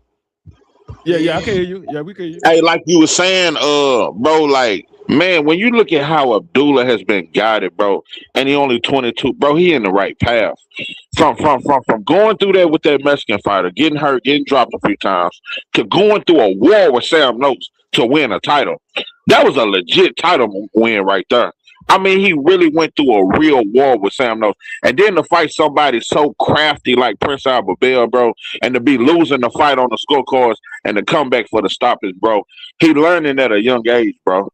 And he going through it, bro. Because that Prince Albert fight, I wasn't very confident that he was gonna win. I wasn't. Because I fuck with Albert Bell and I've been following him. I thought he was gonna be a little too crafty for him. Yeah, I thought so too. I thought that Albert Bell was going to give him confidence. I had it going kind of similar, but I didn't think Albert Bell was going to have the success he did in that fight. I thought he was going to have his moments and be ahead early, but I didn't think he was going to be, that much ahead with like some of the announcer scorecards. I think had it a little bit higher than the actual judges, but he did better than what I thought. Yeah, I thought it was going to be a close fight. I didn't think. Yeah, I fucked with Albert Bell. I didn't think Abdullah was going to stop him. I was shocked to see Abdullah stop him, but yeah, I didn't think that either.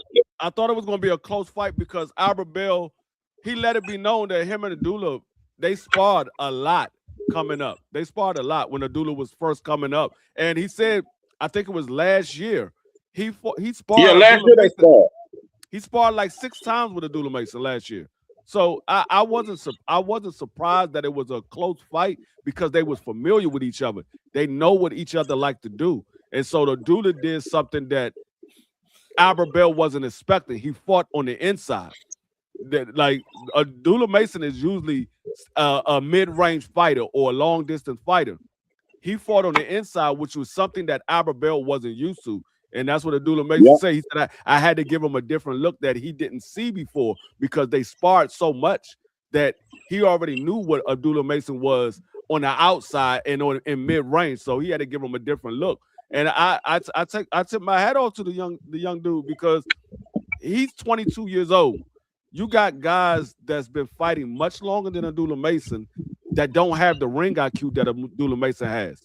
Abdullah Mason got that ring IQ at a young age. It's only going to get better as the fights go on. His ring IQ is going to get better.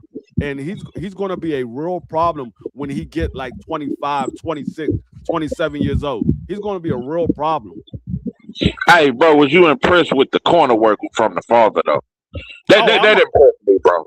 I'm always impressed with them because they always give good pointers, give a good outlook of what they seeing, and they have a good open line of communication. Abdullah tell them what he sees, they're telling what they see, and even the older brother, he'll get in there and say what he see. They got a good corner over there. I love it. I love it. They ain't gonna let him slip. They not gonna let him. It's like he gotta stay focused because his brother's on him, his daddy on him. They're not gonna let him, man, bro. And you know, I'm so impressed with Abdullah being so young, but staying determined even when you're down. Like he never lost. He never looked defeated. He never looked like he thought about giving up and I can't figure this dude out. He stayed determined. Just a young killer, man. Young killer. I heard his dad pretty strict on him too. So yeah. What's going on, 2 Cent? What's going on, y'all? What's up, panel? TD, D Free. I can't see everybody's names, but what's up, y'all? What's up, chat? What's good? What you got on it? What you got on it? What y'all think about this Shoo anyway? I think Shoo should stay far away from anyway. You can't tell me that because you know I'm a big Shoo guy. You wild. I mean, Inoue would have to move up. You want that friendly 50 chopped cheese, Tom? Oh man, if Inoue moves up, I know. You think that'd be a competitive fight? He been at 122 for 4 years. Yeah, I mean, he would have to move up to 126. I think they're on two different levels. Honestly, I don't think Shushu's a bad fighter. I just don't think he's at that level. Not for Inoue, in my opinion. I see it. I don't think they're going to make that fight, but I also think there's a reason why Inoue hasn't moved up yet. I think he's waiting for Rafael Espinoza to move out of that division. I think he's waiting for Rafael Espinoza to move out of that division. Yeah, he don't have to fight him. Why does he have to wait for him to lead the division? I mean, if he wants to be stylist to match up for Inoue. If he wants to be undisputed, he has to fight him because I don't see too many people beating Rafael Espinoza. I don't think that man fair anybody. I don't know, bro. I say this. Rafael Espinoza is absolutely a hellacious fighter, but we've seen this man get hands put on him by Robisi, knocked around the ring. Yes. So exactly. So we know his chin could get rocked, and Monster definitely got that power. But I wanted to touch on the Abdullah Mason of it all. I think in the next 4 years, maybe even less than that, based on what I've seen from Abdullah Mason in that fight against Albert Bell and the grit he showed against the Englishman, I can't think of his name off the top of my head, right? Sam Noakes. Yeah. I think Abdullah Mason is going to be the box office draw, the cash cow in this sport, and potentially the pound for pound best. Because what he did in that fight against Albert Bell, a lot of dudes with more experience than him and probably just as much athletic ability would have lost that fight to Albert Bell. Hands down. We've seen a lot of dudes, and Albert Bell is one of those dudes, he really doesn't lose too many rounds. They said it on the fight card. It's been 60 rounds since he lost a round. And then Abdullah Mason, he was just getting hit with that 2-1. Albert Bell kept tying him up, kept moving back to the center of the ring. And Abdullah was having a lot of trouble with that. I had Abdullah losing like 5 of the first 6 rounds. And then you heard his daddy getting on him, just telling him, bro, rip to the body. Stop worrying about him tying up. Just rip through with them punches. And you saw Albert Bell start to get hurt. Once them arms started to drop, Abdullah came upstairs. It was the body work. Yeah, exactly. Had him hurt. And then it set up the finish in the 12th round. Like, that kid, I had some doubts about him after he got dropped twice by that whatever. I can't even think of that dude. That dude is probably an illegal immigrant. He probably done got deported. Why? Because he's Dominican. Why? Because he's Dominican from the Bronx. That's messed up, bro. I mean, I don't know the guy. Respectfully, I don't know the guy. Respectfully, I pray. I wish him the best. Five of the first 6 rounds.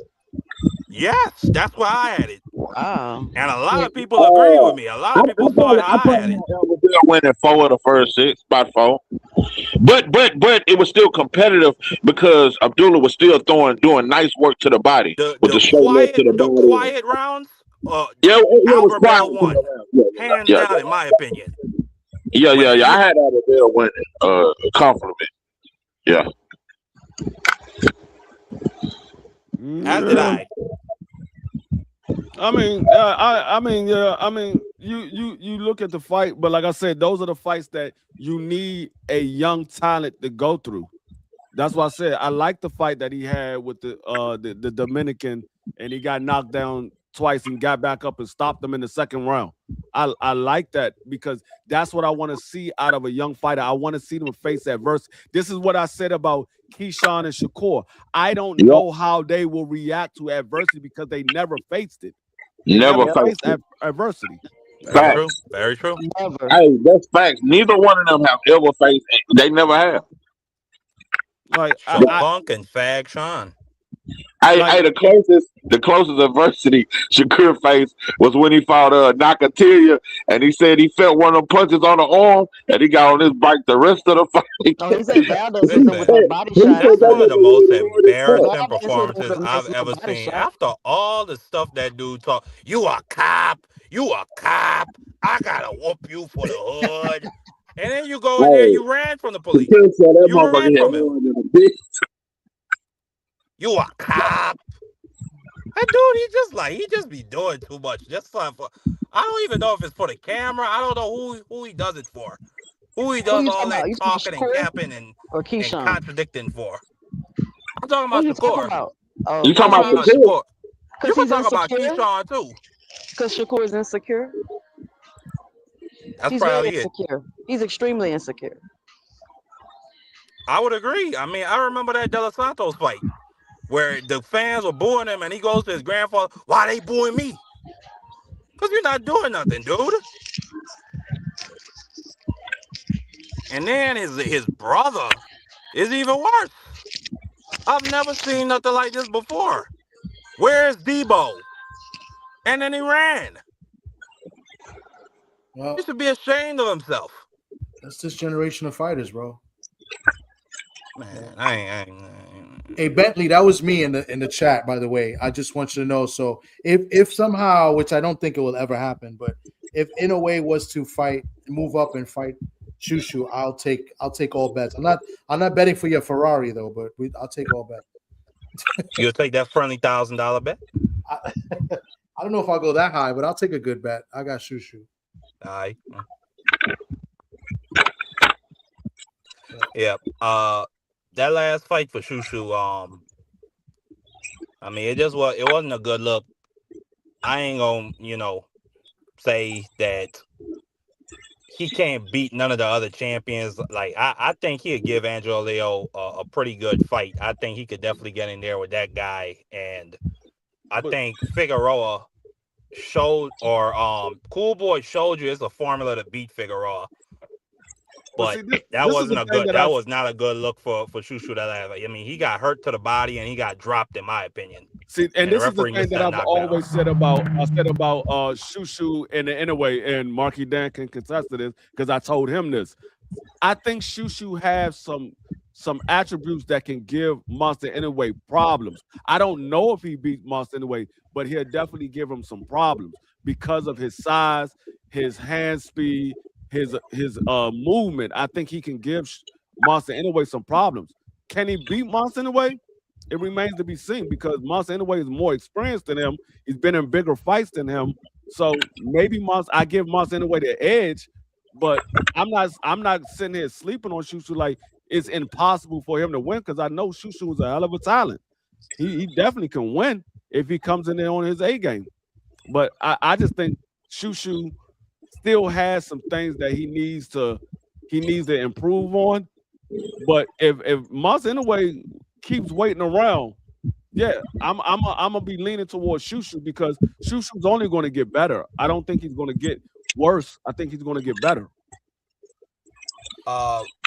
Even with the age and moving up to right now? this like his sixth. Yeah, he's like 28, 29. Yeah, Shushu 29.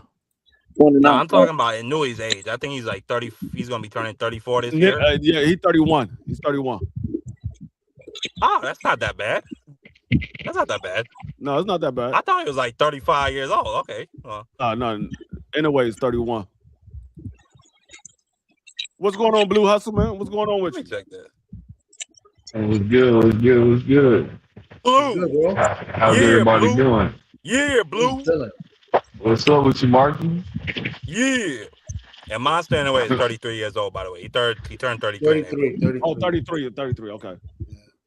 But yeah, what you got for the show, Blue? Oh shit, man. I think Shushu. I don't know, man. That fight where his last fight. Yeah, I was kind of high on him, but I mean, I think he's a good fighter. But when it comes down to him fighting in a way, I have to see the fight because he got hurt to the body his last fight, and he did what he had to do to win the fight. But still, I don't know.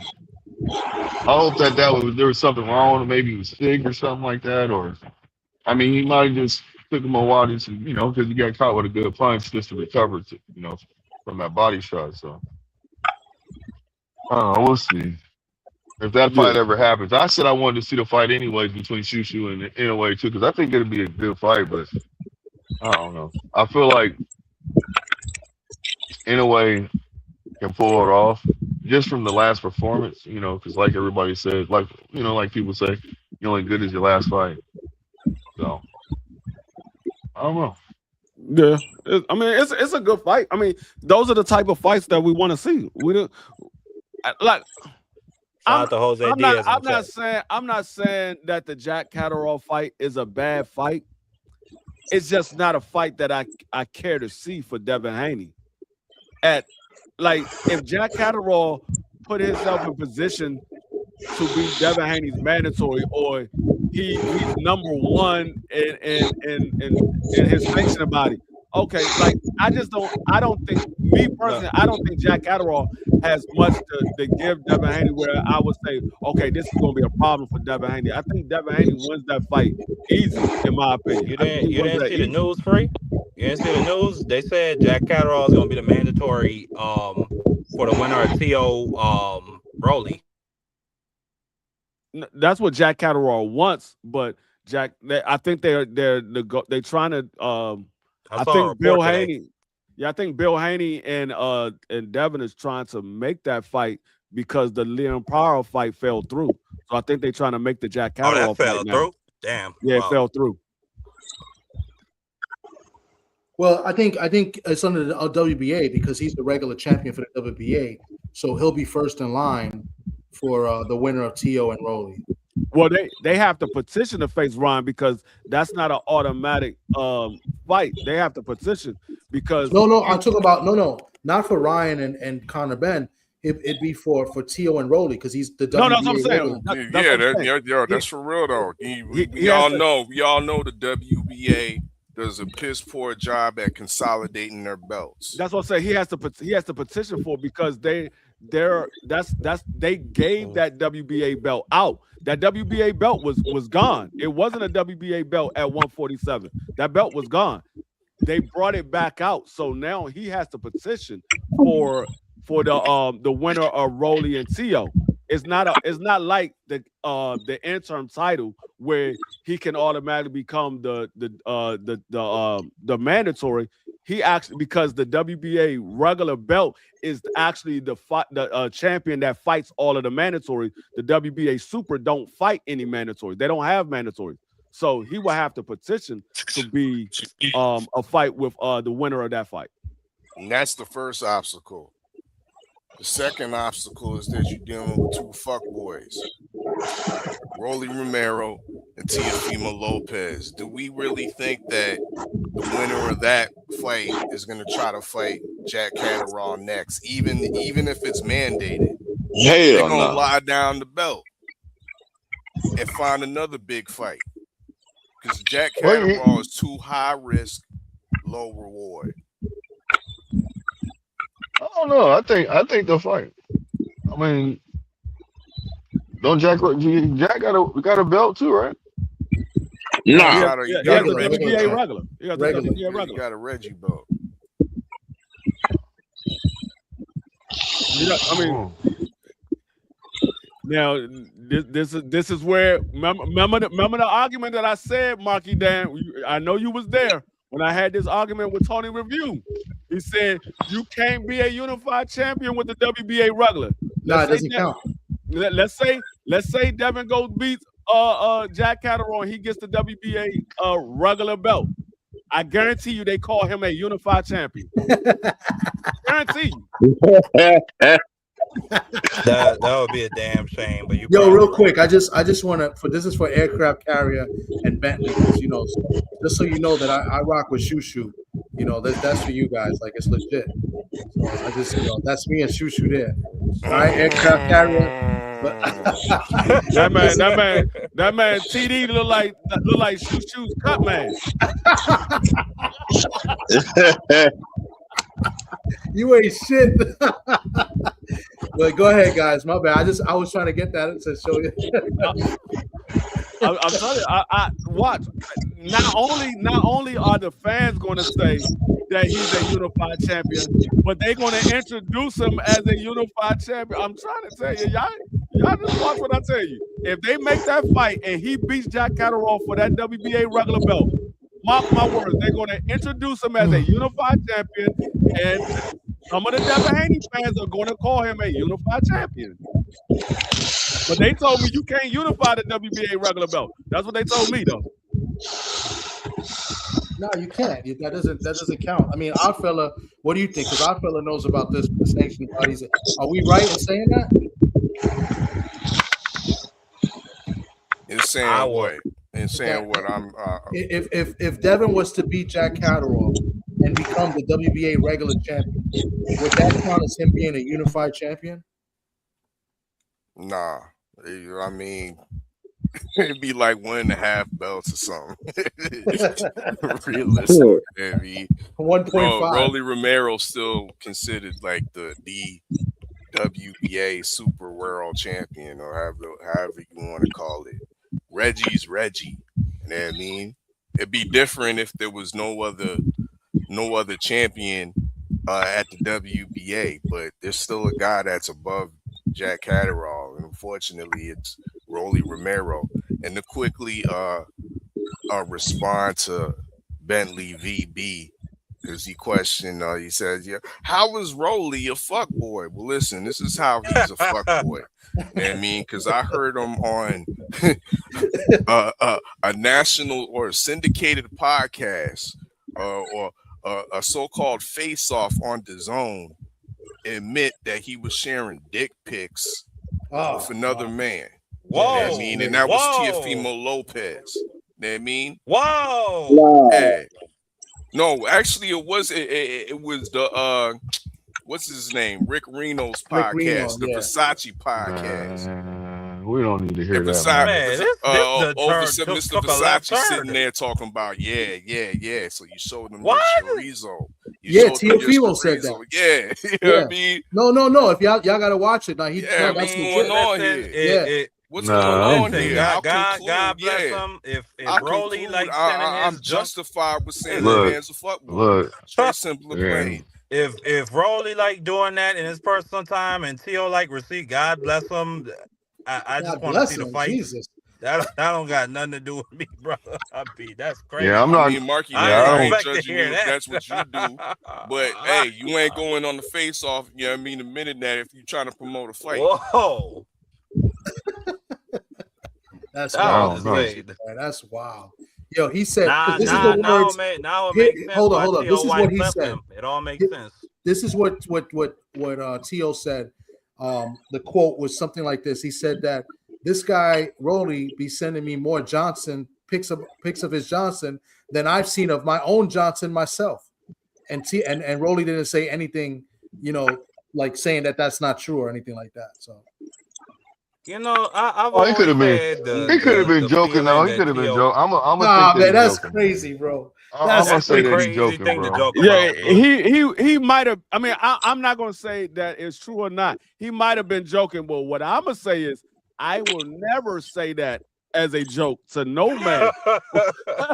I will never say that as a joke to no man.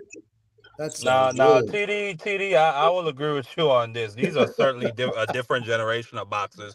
I can't never imagine Muhammad Ali sitting next to Joe Frazier and saying Joe Frazier been sending me pictures of his Johnson. That's the craziest shit I've ever heard. These dudes are they're literally they're friends for real. Like, did you see the daggone the little face-to-face interview that they had with Rolly sitting in the couch with his leg up and T.O.'s over there playing Connect 4. I'm like, man, what are y'all doing? Are y'all doing a face-to-face interview or y'all just chilling? They look like they were just on a daggone live stream, just chilling. Yeah, they on a play date. They just got off the back of the yellow bus, the special yellow bus, bro. This guy had to Connect 4, bro. Yo, retro shit. All was missing. You know what was missing? All was missing. All that was missing in that was Ryan and Devin playing Baccarat. That was the only thing that was missing. I ain't gonna lie though, TD. Rolly had me dying at the last press conference when TLC was talking, and then Rolly just came out of nowhere. My son beat Lomachenko. Oh my God! My son beat Lomachenko, and then TLC got mad. Hey, Rolly, shut up! Don't let me talk about what was going on in the background. Yeah, them dudes is weird, bro. But yeah, guys, I don't know if you guys got anything else. I'm gonna probably cut this.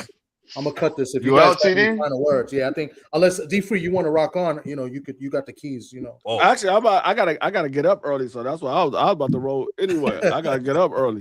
I gotta take my daughter to work. Okay. Well, guys, man, I really appreciate everybody coming up and everybody coming in. Anybody got any final words? You know? Yeah, CD, I need my wrench, man. I need my wrench I ain't never had. Where? Hold on, let me see. Oh, let me hit people up now. I got you. Well, good looking, bro. Well, what I don't be looking at the chat much. I try to let me see who else. Yeah, it's all good. Here, you want me to type something in there? No, I got you. All right. Well, what I'll just say to end this out. Shout out to the Chopped Cheesiest Chopped Cheese Bandit, aka Chopped Cheese Tommy from the Bronx. Shout out to D Frilio, aka Old Man Free. This was a great show. OG, man. It's called an OG. I mean, listen. He knows I love him to death, but he's the old man. Okay? He'll be all right. He's a tough guy. But as I was just saying, man, smash the like button, subscribe, do all that great stuff. These are great brothers up here having some great conversations. They ain't out here showing their ass. They just trying to have some great boxing talk, some intellectual talk. And we'll catch you next Friday or whenever TD goes live. Oh, and another thing. Odd fella, TD, tell 503 Lion to hit my line. He's still on that phone. And I'll end my God. I thought I was taken care of. All right. We don't have to talk any further. Oh, he left. But good. All right. Wow. Get on out of here with that bullshit. Bringing your baggage to the, you know what I mean, to the stage. Niggas get the scattering, boy. Come on, man. Speaking of that, since somebody brought it up, but the Blue, was you taken care of yet? Man. Okay, that says it all. Yeah, that's crazy. Not yet, but yeah. No, I took care of you, William Old School. I took care of you. I didn't even know you didn't have a wrench. Oh, D-Free. Where my wrench at, Negro? You ain't in my chat. Hold on. I'm gonna pull up. When you going live again, fam? We probably gonna go. I mean, we probably gonna go live sometime next week because we gotta get ready for this football season. Oh, you don't go live like that? I mean, I go live, but TD he works during the week. I work from home, so it's a little more easier for me to go live. Well, no, what I'm saying is when you going live, where are you going live? I'm probably gonna go live Tuesday. Talk about this NFL because spring camp training is going on. Well, I'll pull up then. It's all good. Yeah. I'll pull up over there. I ain't gonna participate. He's live right now. So just so y'all know, whenever I go live, I go live we go live together, me and D Free, because we're trying to build D Free's channel up. You know what I'm saying? So we want to get All it right. more cracking. So he'll go live. Hey TD, I appreciate you, bro. I'm gonna pull off. I'm gonna go over to D Free shit real quick, and then I'm gonna hit the like button and everything like that on my way out. All right, And no then I'm doubt, gonna go no over to doubt. D Freeze. Appreciate D you. Freeze to do the same thing. All right, All bet. right. Yo, salute to All my right. man Marky Hey, Dan with so the $2 super chat. He says extra friendly 50. So he took the $2 out of the 50 that I paid him in my losing bet to him, and he donated. I appreciate that. Marky Dan, salute, man. Who else is up in here? 903, you got any last words? Oh man, great show, man. I appreciate you having me on. You know, normally I just sit back in the chat. But salute to you, salute to the chat, salute to the panel. Great topic, boxing, and y'all man, just stay tuned, man. Over at 903 Boxing, man. Check me out. We be cooking and stuff like that. But yeah, shout out to you, TD, appreciate you, bro. All right, bet, man. I appreciate you coming up. Already. All right. Our fella. Indeed. Big respect to you and D Free for having me on the panel today. You know what I mean? It was definitely some dope conversation and dope boxing talk. Salute to everybody that pulled up in the chat. You can hear me on US 6 Sports and Entertainment Hub. Sometimes we do the US 6 open mics where the listeners or anybody up in the chat can pull up and spit their game and talk their boxing shit. You know what I mean? So be on the lookout for our next show where we open the lounge and open the mic to y'all to spit your game on US 6 Sports and Entertainment Hub. Also, shout out to Championship Minded Promotions, who will be staging the Richmond Punch Out August 22nd. We got the championship fight between Natasha Spence and Precious Harris McRae going down. Another cruiserweight championship fight with Henry Stewart against Gilberto Ruiz. That's all going down once again live in Richmond, VA, August the 22nd. Tickets on sale right now, championshipminded.com. You also can go to usualsuspect6.com for the quick link. I will be commentating for the event in the dig. So pay-per-view streaming is available via millions.co in the dig. So please show some support for female boxing. Once again, the champion, the WBA champion, international champion, Natasha Spence goes against Precious Harris McRae. But once again, salute to y'all. Salute to D Free, TD Sports, and big up all my usual suspects out there. You know what I mean? Don't listen to no Marky Dan. 503 Lion, you know, outside thriving in the dig. Big up Cadillac Red, the good Dr. KG, and you know what I mean? And Stay Ready Mac, always staying ready over there at the Agnew podcast and whatnot. But y'all know what it is. It's your favorite yet your most hated odd fella, and I'm Gizon. Yes, indeed. I appreciate you, odd fella. Go check them out and go check out the Usual Suspect 6 in Sports and Entertainment. You know what I'm saying? They did some great interviews. We did an interview with Precious McRae as well, me and D Free, a couple weeks ago. But there's another interview of the Face Off, which is not many people are doing this. And I mean, very, very few. And KG was one of them. He had both fighters on doing a Face Off live, as he had Natasha Spence and Precious McRae on at the same time in the Face Off. I mean, nobody could say they've done that on their live, but KG did it, and it was a dope experience, a dope content, dope interview. So go check that out. And my man Oddfella is going to be doing play-by-play, for the fight in a couple weeks in Richmond, Virginia. So make sure you go check that out as well. I might be trying to I'm thinking of trying to record it. I'm gonna see how I can do it where I can get the pay-per-view and record it and try to make some shorts and stuff out of it, because that's a big time experience to be there behind the mic, calling the fight live. You know what I'm saying? On pay-per-view. I think that's pretty dope. So go check them out. Check the channels out. Check out the content.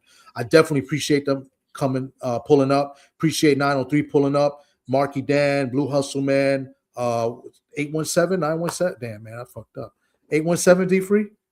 Yeah, 817. My bad, 817. I'm rushing, but I appreciate you guys coming up because you guys help the show and you guys make the show, and this is what it's all about. You know what I'm saying? So I appreciate you guys coming up. You don't have to thank me. You guys help the show. So I definitely appreciate you guys for pulling up here and making the conversation as dope as it was. You know what I'm saying? So thank you for that. But with that being said, D Free, any final words? No, I mean, make sure y'all follow me over on Kick. I also have a channel over on Kick. I'm growing that channel as well. I will be showing it both on YouTube and Kick, but I'm trying to grow my channel over on Kick because it's much better. You get a little more freedom over there on Kick, and they pay better. They pay better over on Kick. So help me grow over there on Kick as well. But yeah, I appreciate you having me up. I mean, we're gonna do this again. Hopefully next week, and we can get ready to get this football on the road because the season is wrapping up, and we just had the Hall of Fame game the other night. I called that for the first half, just to get back in the flow of calling the football games again. And it was a decent game. Y'all might have to worry about Carson Beck, Seattle. Y'all might have to worry about Carson Beck in Arizona. Yeah, we'll see. I mean, he did have a good game, and they've been prepping him pretty much his whole college career to be this big time pro quarterback. So we'll see. But that Seattle defense is no joke. Yeah, but yeah, I appreciate you, and I appreciate we'll be back you, again. D Free. Like I said, we're gonna every time I go live, at least with the boxing content, on Friday nights or during the week, I'll hit you up and I'll try to air to your channel. We want to help build D Free's channel up. You know what I'm saying? And then we'll definitely be doing the football picks and the football shows moving forward as well. So appreciate everybody coming through. Hit that like button, and we'll see y'all hopefully next week or maybe throughout the weekend. Who knows? You know what I'm saying? So you guys be safe. Enjoy your weekend, and we out.